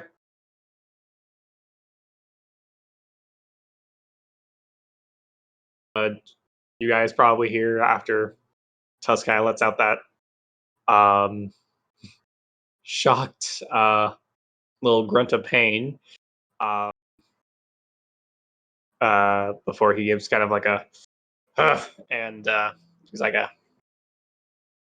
another small thump against the door as he redoubles his holding of the door. She kind of will mumble under her breath to Tusk. They're walking back across the room, though this might just be the wind up to a charge to break the door down.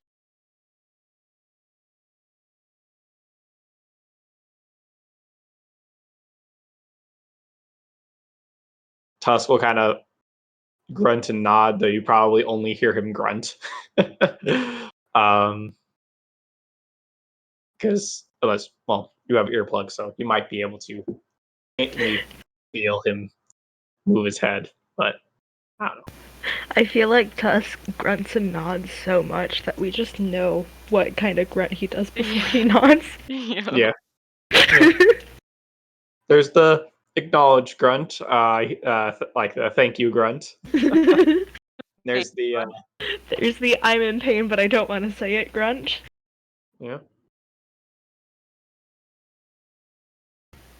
And then the you better run away grunt. Yeah.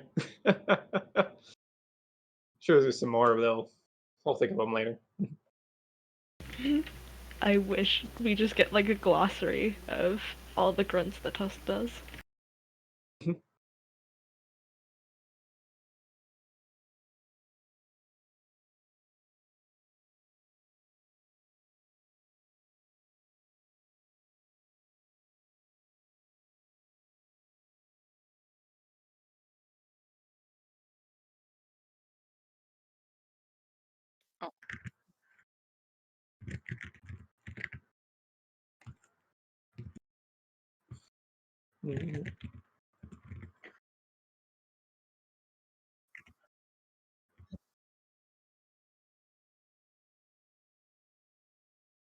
I swear I didn't do anything.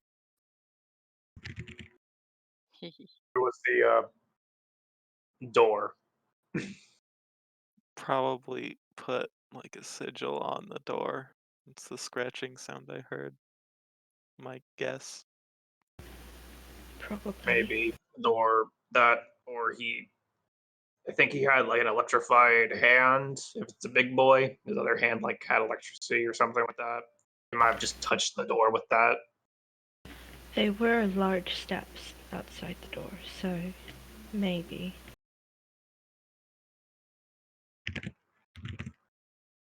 I'm gonna real quick put this one Python deck.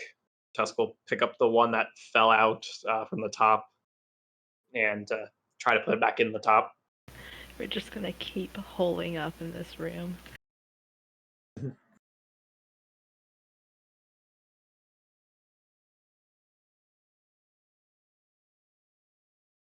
Okay.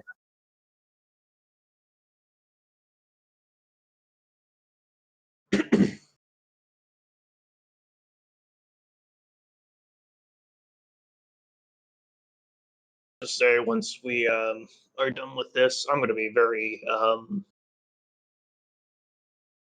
more than happy to face him, give him the fight he wants. Yeah.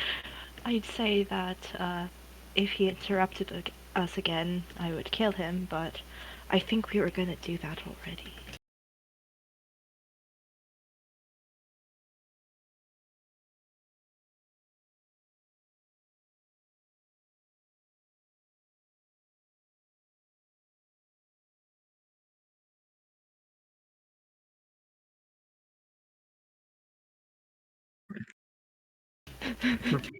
Hmm. Oh.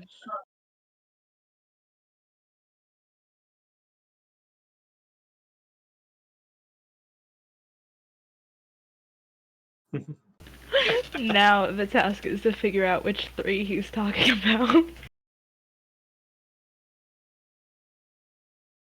I feel like I communicated that someone probably wrote something on the door that might be magical pretty well. Hmm. No, that's good. It's just like the door was like already barricaded, so it would be like, huh.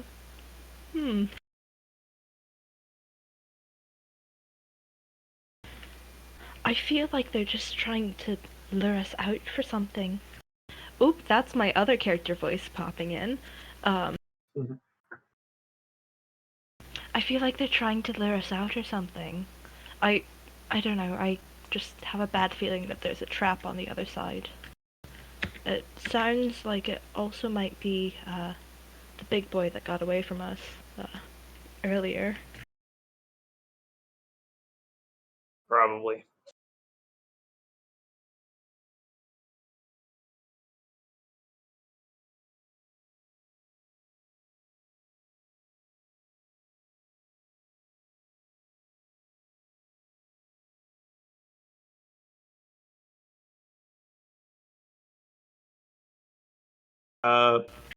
Tusk will try to go back to Sorry sleep, about or that, at the guys. I very had least lightly doze. my mic muted. Um, Dang it. Slumped against the door again to help add some weight to it. All right, give me just a moment. So, chat, I had to blow my nose, so I muted myself, and I don't think I turned it back on. So what I was saying was this demon that they let live upstairs is harassing them, keeping them from sleeping. He's throwing himself against the door, and as Tusk was pushing up against the door, he put his hand and zapped it. He has like a improved shocking grasp spell. He also cast darkness right at the base of the door, especially with these pythons, and he can see the crack. So he cast darkness there, which they have a 20 by 20-foot room they're in, covered up 15 feet of it. So they were just around the edges of where the light still was. He's also scratched stuff in the door as well, which they'll find out if they ever open it again. So that's where they are right now. All right, so Craig, K3, you going back to sleep? Yeah, probably. Athena's there now, though, so she should be able to wake me up if she hears anything I miss.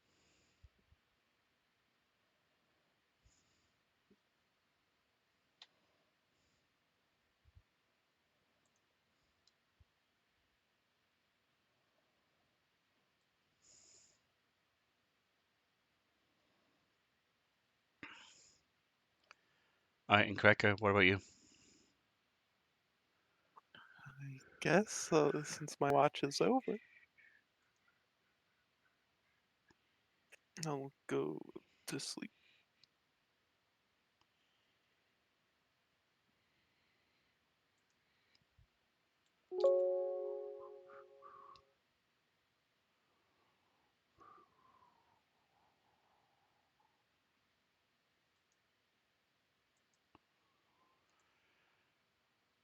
As far as I know, Manth, Genesis had um, dismissed him, so you can bring him back in if you wanted to. Okay. I That's very I kind could of be you. wrong, but that's as far as I remember. That's what happened. I don't remember him being in the fight since you guys have been here. So Yeah. I have not used him since, like,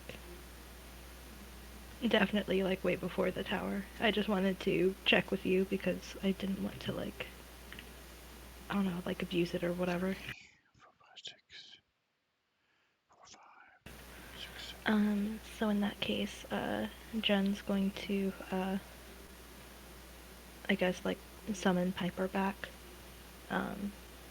She kind of, I don't know, give her some company we're doing this stuff, and also to help her keep an ear out for stuff.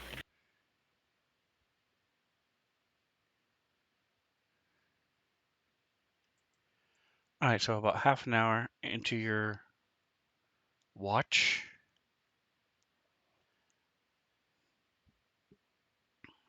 you start smelling. Are you keeping your earplugs in during your watch? Yeah, she would keep them in. All right, so you feel the footsteps cross the room to the north. They're in the room to the east. It comes in and crosses and goes up to the north. Okay.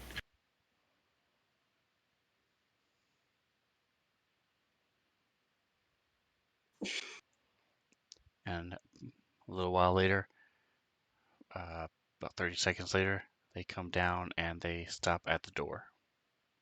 At your door. Okay, so like, they kind of obviously know that we're here, so...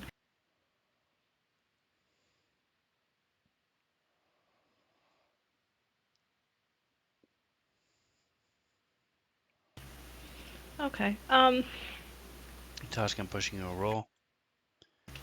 can I...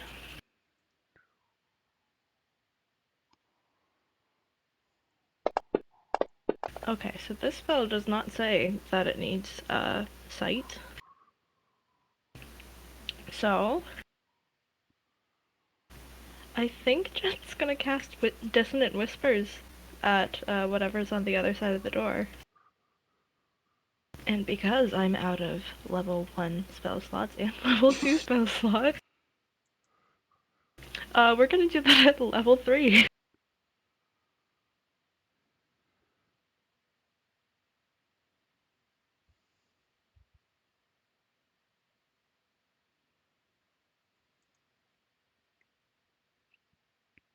It does require a saving throw, but I don't know what to target, so...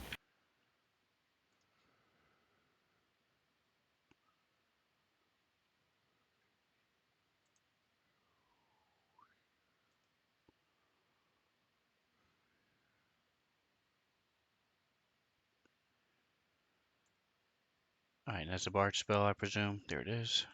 Yes, it is.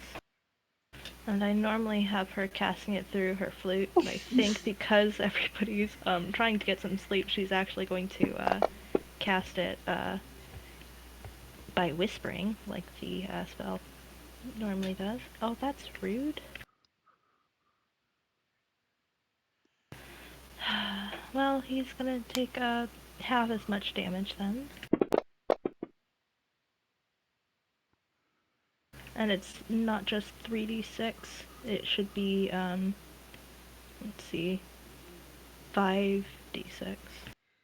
Because it is upcast to 3rd level.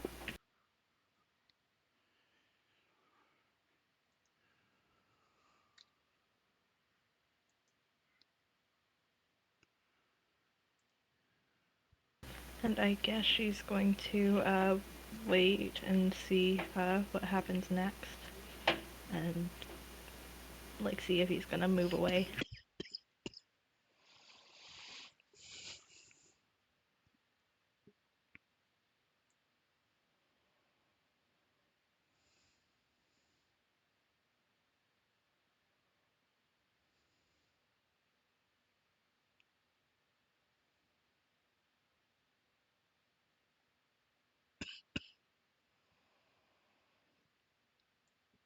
I'm just checking something real quick.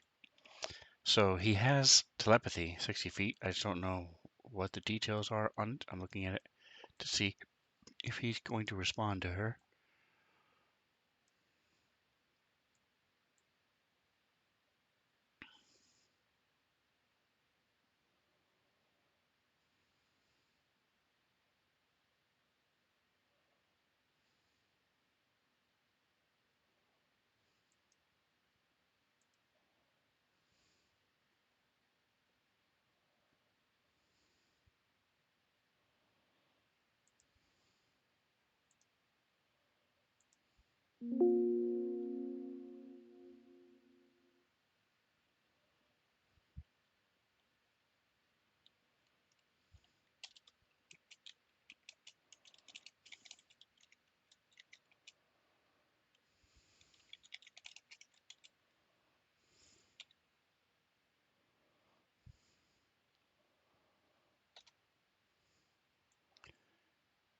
So you hear this in your mind. You hear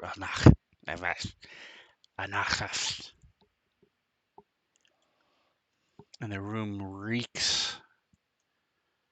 There's an overwhelming smell of brine and tusk. You wake up as you feel your butt is all wet, and you realize that there's this puddle of pickled blood being flowing underneath the door. Ew. Okay, wait. Okay. So they're dumping it up. underneath the door. I'm getting impatient. Okay, wait. Okay. So, well, they walked away. Jen's gonna dig through her backpack, or into her bag of holding, and pull out a blanket and kind of just stuff it under the door to, kind of mop it up. And then we can use prestidigitation to clean it. Tasya just like stands out of the way while she does that and just kind of like looks down at his pants and it's like, I'm so glad these clean itself. Quack, Quack and Kithri, you both wake up to this burning in your nose and your eyes. It's just strong scent fills the room. You see Genesis on the floor. Is there a reason you don't just use prestidigitation on the floor? Oh, I was kind of assuming that they like dumped it on the other side, so it would kind of keep seeping through. So I guess she would do prestidigitation first to clean up what's already here, and then stuff the blanket under to catch what else comes through. Ah, gotcha. If Okay. that makes sense. It does.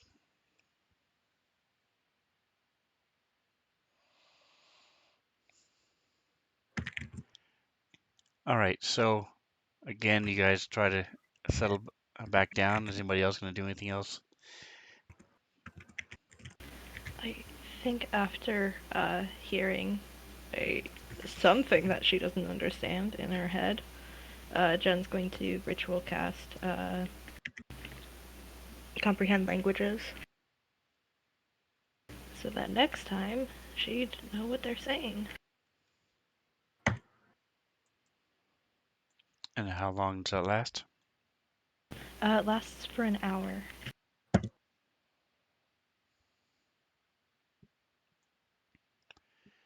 All right, so where's my calendar?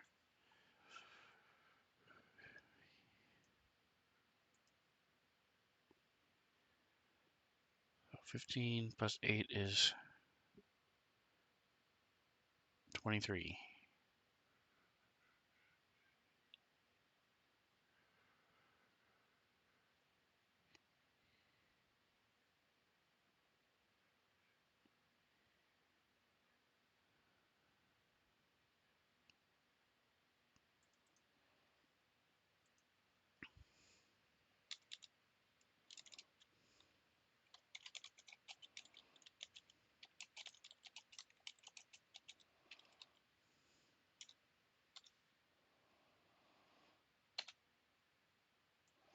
All right, so finally, after another hour and a half, nothing else seems to happen, and you guys have sort of finished your long rest. Give me a moment here. Let's start with Kithri. How many spell slots do you have used up right now? I have used 1 second level spell slot. Oh, wait. I guess I've used the first one too because I used Find Familiar. So I've used 1 first and 1 second. All right. Crick, how many spell slots? Just the number, total grand total That I've used or that I have? that you've used. 12. Mood. Genesis. I have used 12 of my 14 spell slots. I've used all 4 of my bardic inspiration.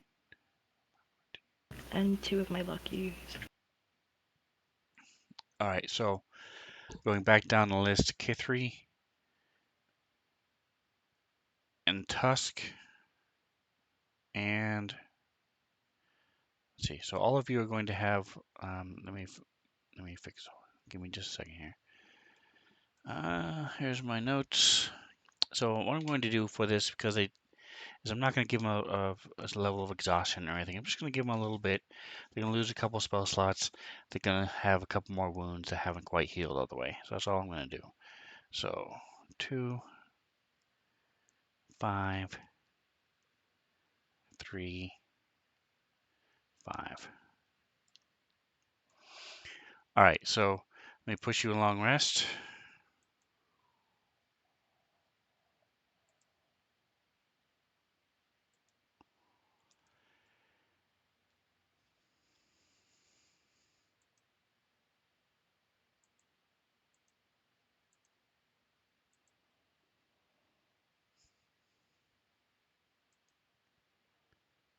There it goes. Okay, so woo.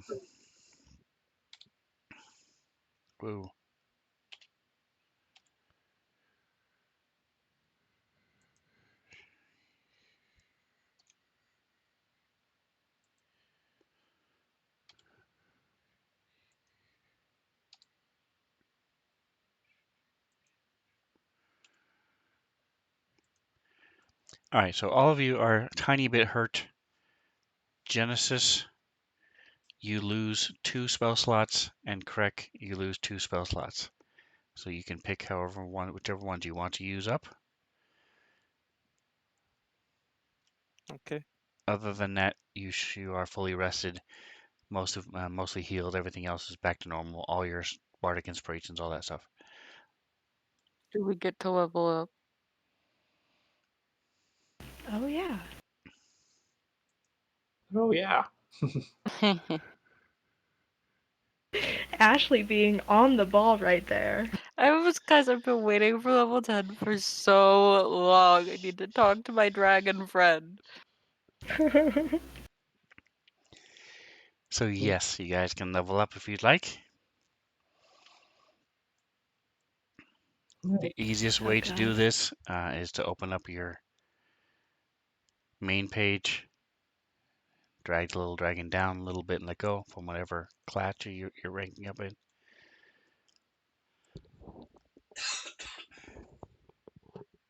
So, um,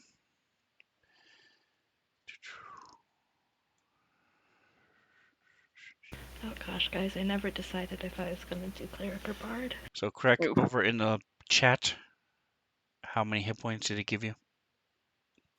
8, and then 1 more for Draconic Resilience. So it gave you a total of 9. Yeah, I So think so. you should have 6 plus 4 is 10, plus 1 is 11. So what I And it do when looks like I get another meta when these magic guys level up, they get max -1 hit and points another cantrip. for this special campaign. All right, so you should have 100. So you should have 102 hit points. However, 100 is a nice round number if you just want to leave it there. I would like to take the 2 extra, please.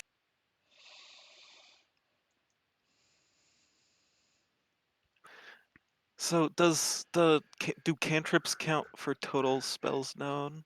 No, Okay, so I there also should get be to pick another a spell. different list a different total.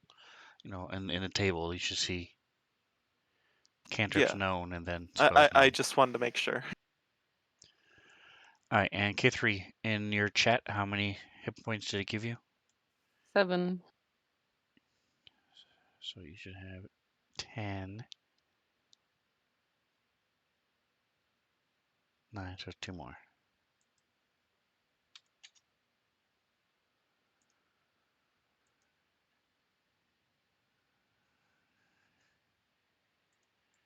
All right, and Tusk. It gave me 11 hit points. And which one did you go up in? Barbarian. 12 plus 4 is 16. Oh, yeah. Minus Use 1 is that 15. D12 instead of So it's D10. 11 and 11.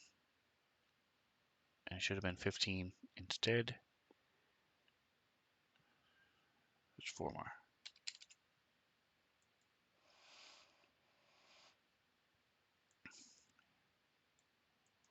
I don't know how I don't have Shocking Grasp as a cantrip yet, but I guess I'll take that.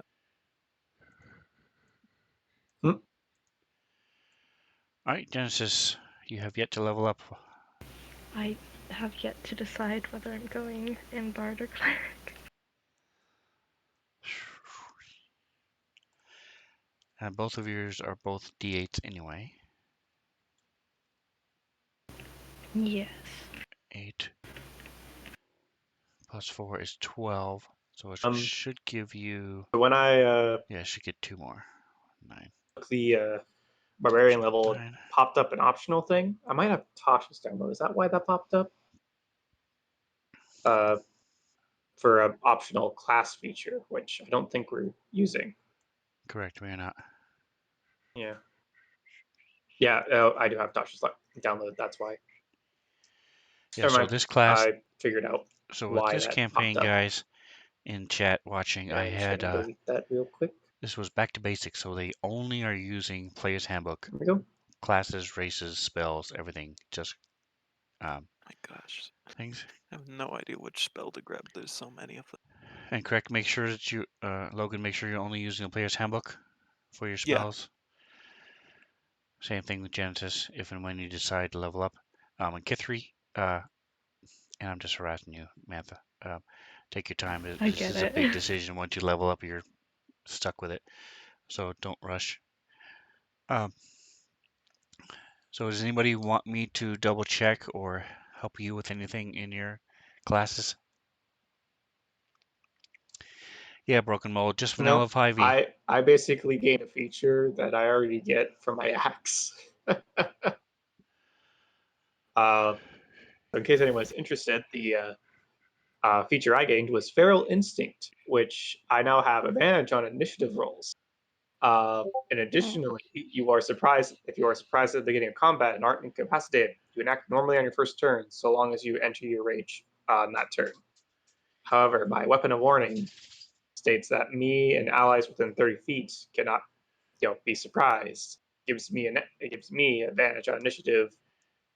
And gives me so.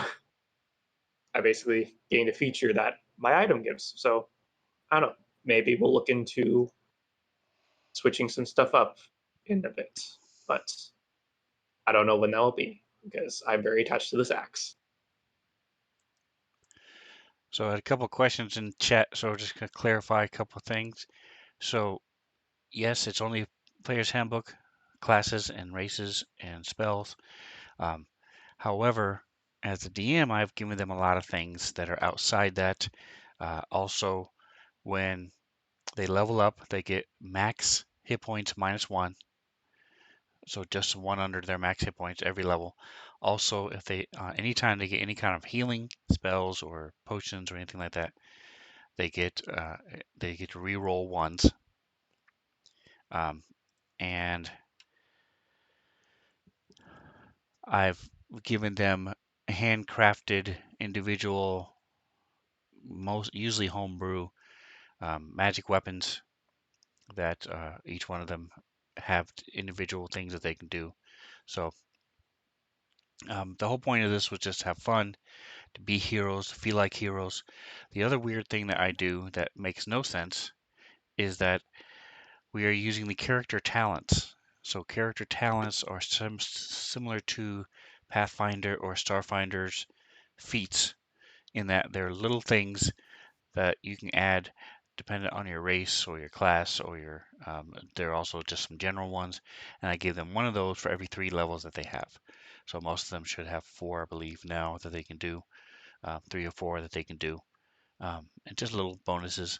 I also have the talents for monsters, so they run across a couple of them that have these weird monster talents as well. So that is the setting for this campaign. So in a nutshell. Yep. Some of the interesting items Sven has given us include Tusk's special pants, Berserker pants, which gives me +1 to AC while I'm not raging, but also, and then I don't gain that bonus AC while raging. But also, each at dusk each day, the pants cast mending and prestidigitation to clean on itself. So my pants are always kind of fixed at the end of the day. Thinks back to his last pair of pants that ended up being like shorts and needing to be mended a couple of times. God, Jen fixed your pants so much. Oops. Yeah.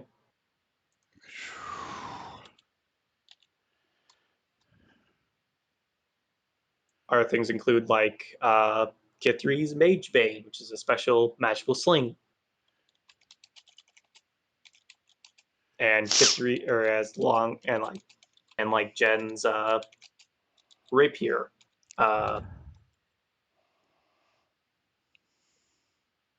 ha. That was one time. The things you'll do to pay for enchantments on your axe. uh,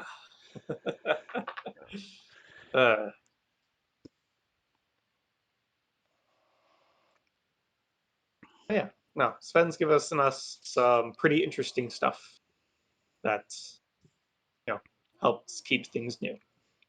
That's right. He called Broken Mold Live says Sauron's self-mending trousers.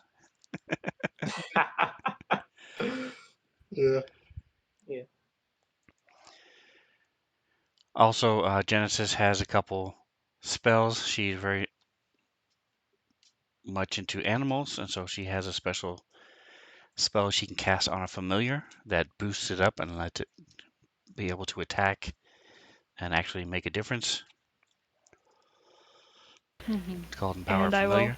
I will also say that technically neither bards or clerics can have familiars, but Sven was awesome and gave her the chance to get a special familiar from her god.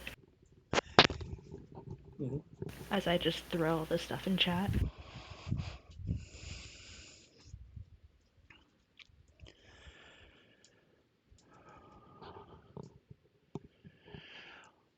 Also, because several of these players are very experienced, one of which is a couple of them have even DM'd, one of which DMs most of the time. Very rarely do they fight normal monsters. There's usually some sort of twist to them, or they're ones that I did in the book my mind's going which one like Alien Archive is a book that I made transferred over from a PDF to Fantasy Grounds, so I've used a lot of creatures from that. So and then I just take things and twist them and make them different so that when they see a troll, it's rarely just a normal troll, for example. Yeah. But the whole point is to have fun, and I think for the most part, we succeed. Yeah. Yay. All right, so those of you who know how, you can go in and change your next level target to 85,000. Yep. Only got about 20,000 to go. Wee-hoo. The other weird thing I do is if for whatever reason somebody has to come in with a new character, I start them at level 1, and then every fight they level up until they are caught up with the rest of the group. I do that with my Starfinder campaign as well, and it seems to work out really well because running a 10th level character is hard enough as it is, much less just stepping in and never having played it before. So this gives them a chance to learn their powers, tweak them a little bit as they go up. So. Yeah. 85, yep. 211. For my new meta magic option, I guess I'll grab subtle spell. Okay. Suddenly cast lightning bolts across the way.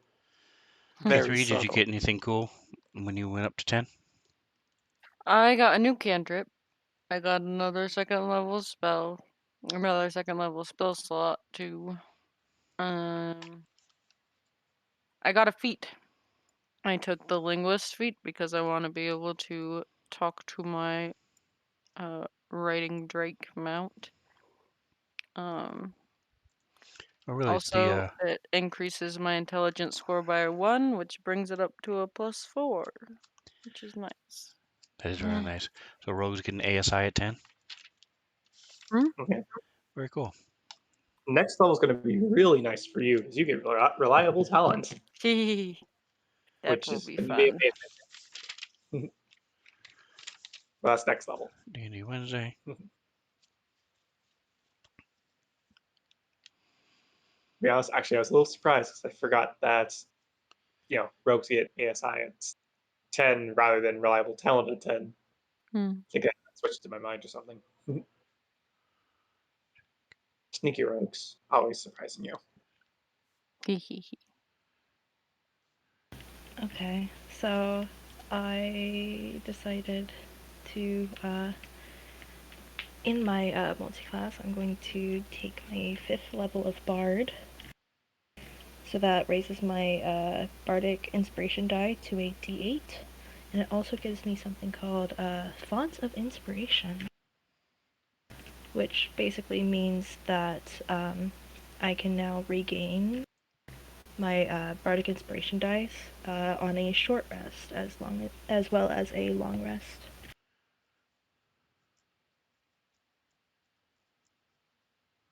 So there's that. Have not decided on spells yet though, so You gain all your Bardic Inspirations every short rest? I believe that's what it says. Okay. Okay. More power to you.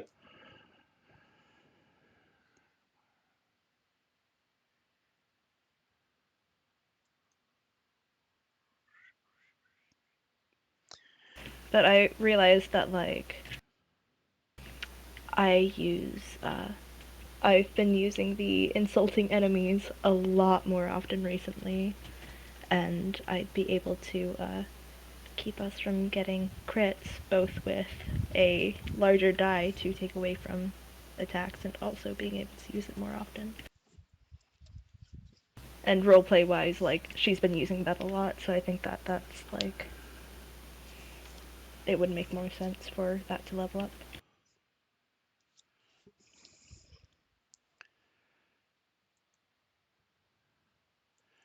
All right. So Broken Mold says, what I do makes combat slower, but I just slow down and really try to think how much would my tune know, then go by that. So many times my characters have tried burning shambling mounds because of this. It's frustrating, but each of my characters from dumb to genius has said, plants burn. This looks like a plant. Me burn plant. I would say dead plants burn. Live plants don't really burn very well at all. So, Oh no. Forests burn down all follow the that time. logic. Oh yeah. so he says, do you have a favorite race, class, play style if you've ever have to play that do you like to see players play as? Not really. My has always been my thought process has always been role play is the key. I have shifted gears in the many years I've been playing to where it's more on fun. The So before, I used to be really hung up on, this person doesn't role play as much as everybody else, so I've got to make them role play, or this person min maxes, and so they're terrible people, or but I've learned to take a step back and say, well, as long as the person's having fun, who cares? And a lot of times I would be very anal, especially as a DM. Well, you can't do this because this doesn't make sense. Well, sometimes it's just the rule of cool. If they're having fun and then sure, go ahead, go for it. So all that to say, whatever the person is enjoying, and so there have been times when a player has said, you know what, I just don't really feel like this player anymore. He's a great character and he's well built. I just not really feeling it anymore. So I've let them change characters, that type of thing. So um, that would be my rule of thumb: is play what you think you're gonna enjoy. Having said that, I do like the weird ones, the ones who um, are veer away from the stereotypical. So that's usually what I do. Is I usually come up with a role-playing concept first, and then build a character that sort of meets that. And rarely are my characters min-max.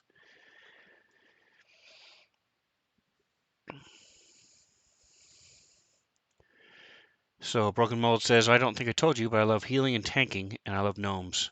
First, then lizard folk, dragonborn, half dragons, elves, tieflings, and warforged. And Remedies is here. Hey, welcome. All the weird stuff. Hello. Keep it to me. Yeah, Remedies is going to be DMing again. She did the Wendy's game when we did that. Wendy's came out with a role-playing game, and so Feast of Legends. yep, I was able to play with her as the DM, so it was interesting. All right, so getting back to the action. Any other questions on leveling up? Any kind of spells or anything like that?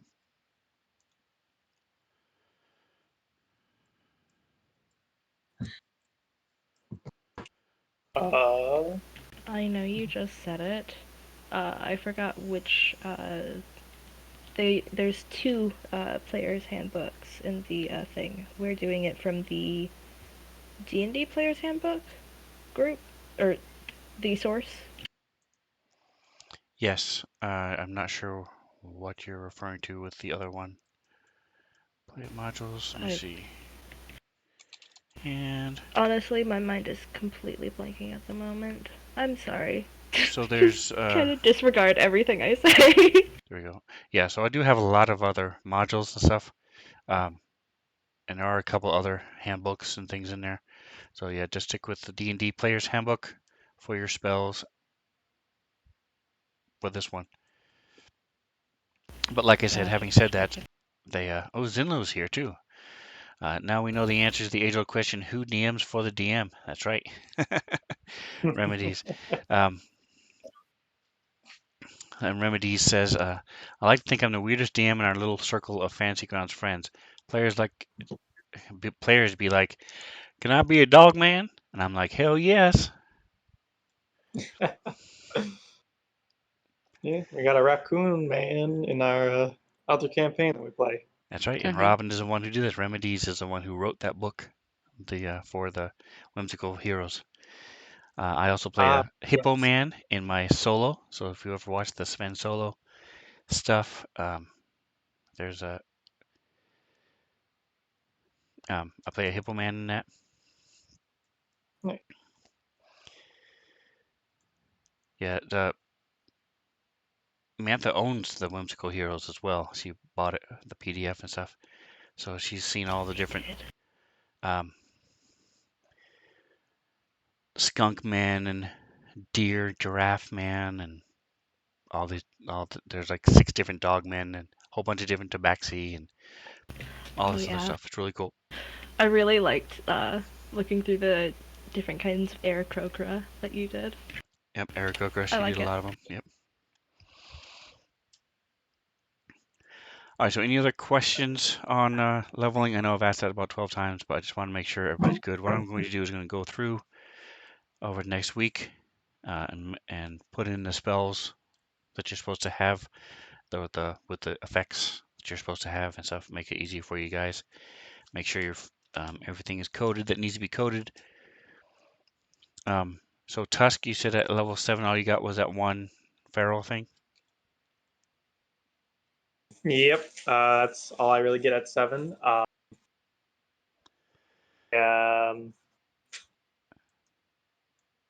8 you'll get another ASI. Yep, and at 9 I get what all barbarians really like, the brutal critical, which is a couple levels away, but I already have a racial ability that sort of has given me that already to a lesser extent. But no. Yeah, only got a short little thing, which will, if I ever lose my axe again, I'll still have some stuff. So I guess we'll see. All right, so you guys have been stuck in this room overnight. You've been harassed.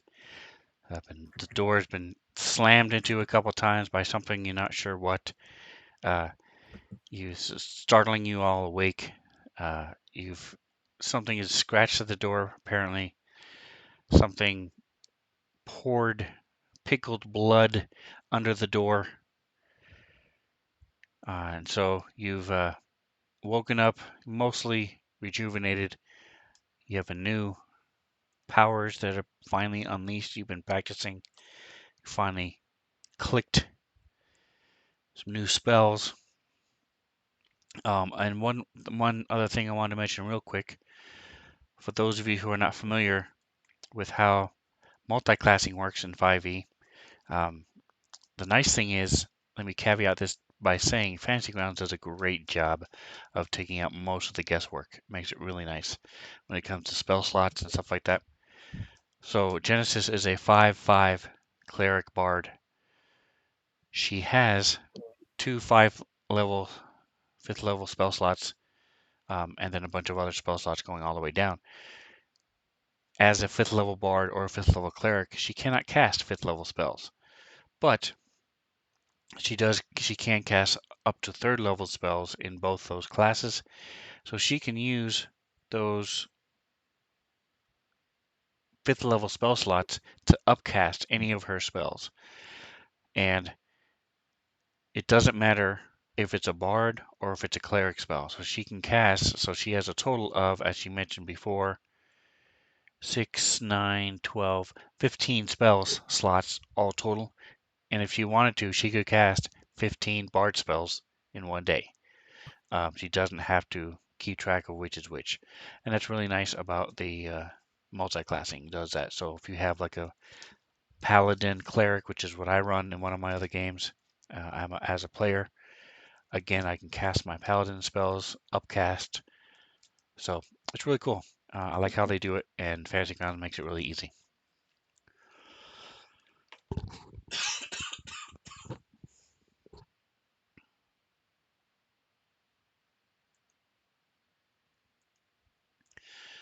All right, so what are you guys doing as you have this blood-soaked blanket to pull out from under the door?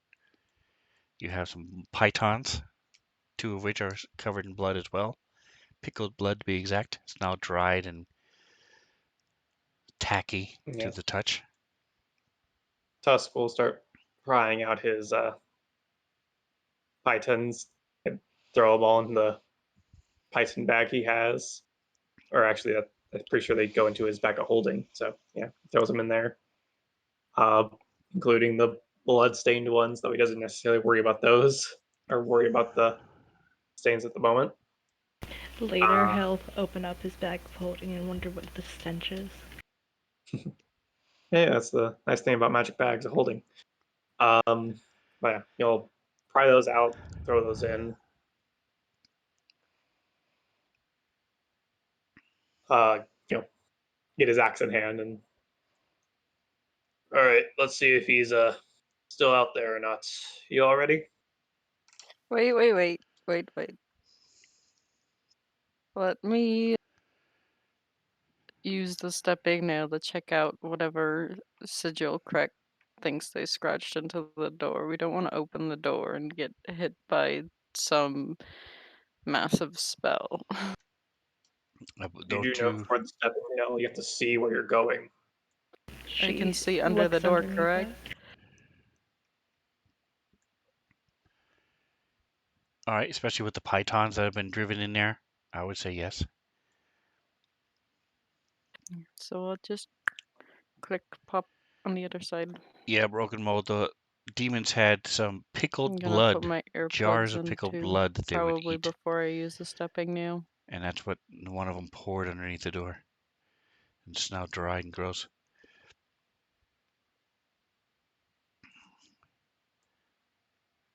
Okay, and I'm sorry, what was the last thing you said before you used the stepping nail?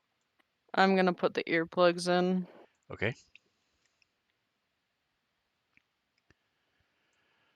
All right, Genesis, you still have yours on? Are yours? Did you put them in as well? Oop, I was just typing that out. Jen had her earplugs in for Thanks her for stopping part of by, the Zinu. watch. I really So appreciate you, man. since Oh, her let me watch was last watch, she would still have them in.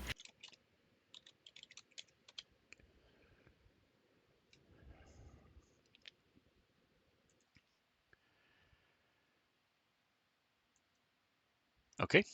So you have your earplugs in. Genesis mentioned it, or Mantha mentioned it earlier. Um, the when you kill bullets, bullet, depending on how you pronounce them, you can make three things from their carcass. One of which are earplugs that give you tremor sense. So that's what they've been talking about all along. Oh, there we go. See, 40 foot of tremor sense. All right, so you don't feel anything moving around in the room next to you. Oh boy. Kithri, are you zapping over? Mm-hmm. All right, make sure you um, mark it. Shift.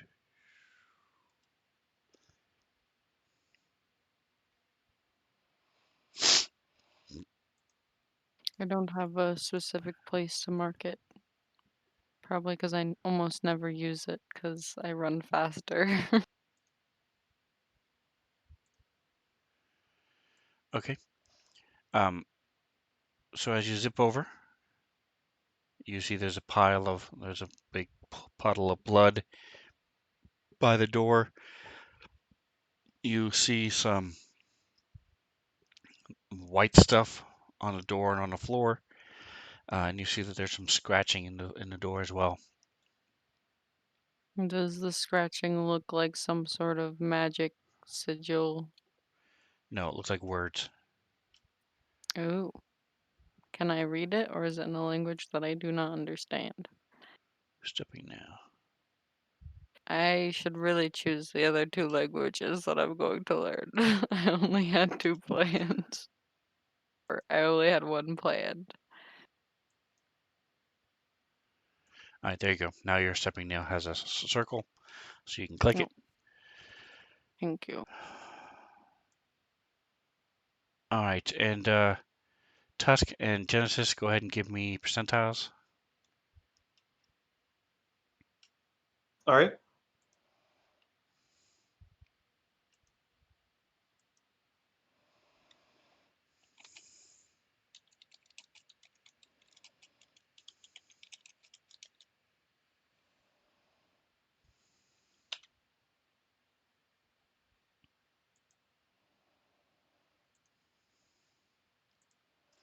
All right, yep. So both of you get your stepping nails back. So this is what you see.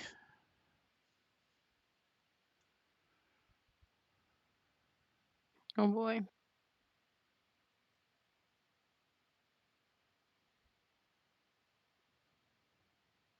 Well, if she's pretty sure that it's not some sort of magical uh rune that will activate when they open the door, she'll call back to them and be like, there doesn't seem to be any traps on the door.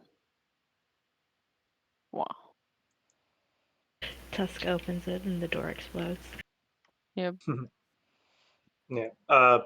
Real quick, Kit 3, if you would need ideas for languages, you have encountered a fair bit of like devils in the past, dragon types in the past, Yeah. I elf learned types in the Draconic. past, orcs types in the past. I'm just trying to list a bunch of general people groups that you might have picked up a language from. Yeah, so there was the orcs tribes we have encountered. We have, you're good friends with Jen, who knows Elvish, and probably a few other languages she could have taught you. Mm-hmm. We have encountered off and on some devil types. You said you already did the dragon types. I don't know if Aarakocra had their own language or if there was a special language that possibly the druid tribes spoke that you could have picked up. I don't know. I hope that helped. Yeah. I'm just considering it. I need to bring up a list and look it over. All right.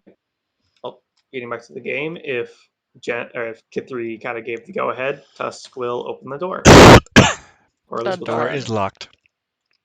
No, it's locked from the inside though, isn't it? Yeah, Genesis locked the door. No, I locked the Oh, door. I locked the You're door. right. Sorry. It requires a key, so you would have to pick it again to unlock it. Just Kid 3 just same sighs. way you locked it was using your thieves That- tools. It requires a key on the inside too. What kind of lock is that? Well, Really you good enter the one, key I on the guess. inside, unlock it if you wanted. What's the point in that? Kid 3 will attempt to unlock the door again. All right, you're able to just fine. Yeah. Right before that, like you hear like bang, dot, dot, dot, dot. Oh, she's unlocking it. Okay. There's a broken Sorry. mold typed in. As you open the door, there's a claymore on the other side. Wait, those kind of explosives don't exist. Oh no, my claymore sword is on the other side. It's a surprise attack. Fair enough.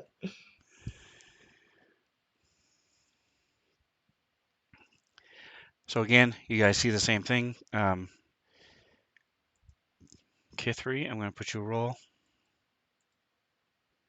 Yay.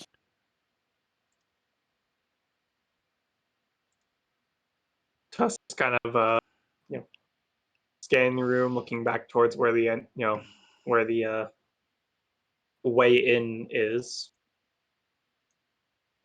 and assessing the new room that we're now in, or not new, but you know what I mean. So looking at the door and the this white stuff that's on the ground and stuff, you reach out and touch a little bit to your tongue. You realize that there's a large bag of salt that was in this closet to the north. That looks like it's been slammed against the wall, thrown against the doors with much force. That's what was causing this slamming sound.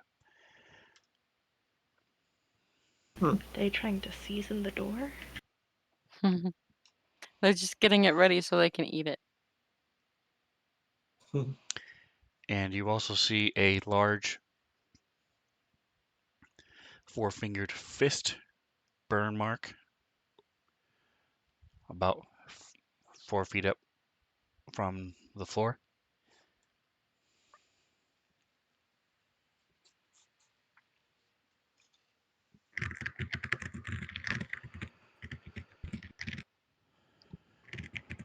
Four-fingered hand, I should say, not fist.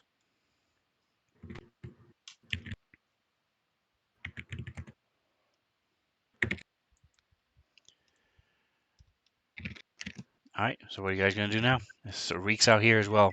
Smells not quite as strong as it was in that tiny room, but it does smell out here of pickled blood. Kithri's rubbing her feet against the floor to try to get some of the blood off of it because she had to step in it to unlock the door. Okay.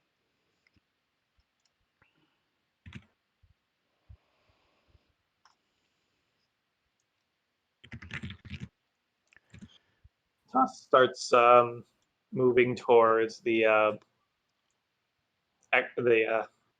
other door, the to the right, east door. That's what it is. I guess we now go and find the bastard. He kind of starts walking towards the Oh wait, door. can Kithri lock the door again? Okay. Yes, you can. And she asks Genesis if she can do anything about like the footprints of blood we're probably leaving on the floor to like make it look like we didn't leave. Let me check prestidigitation again.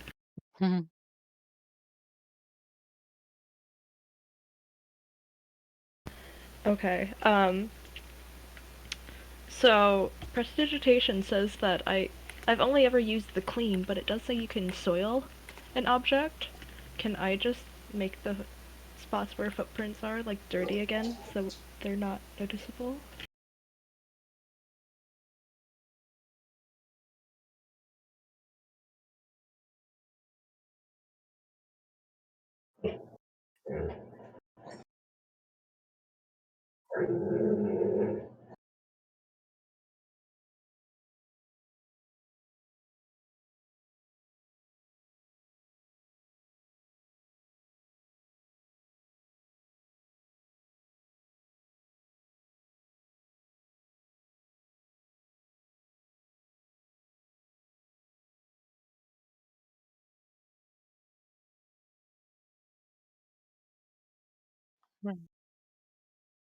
Should I? The cliffhanger. I was ready for it. I hadn't looked at the time. No. Yeah. It's okay, guys. Maybe by next week I'll have chosen a spell to take. Okay. We'll see. Yeah.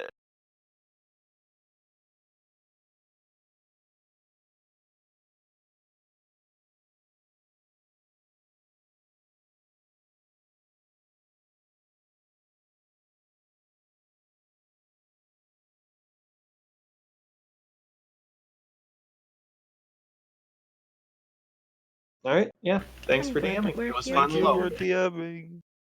Bye. Bye. Bye. Feel better, Ashley. Thank you.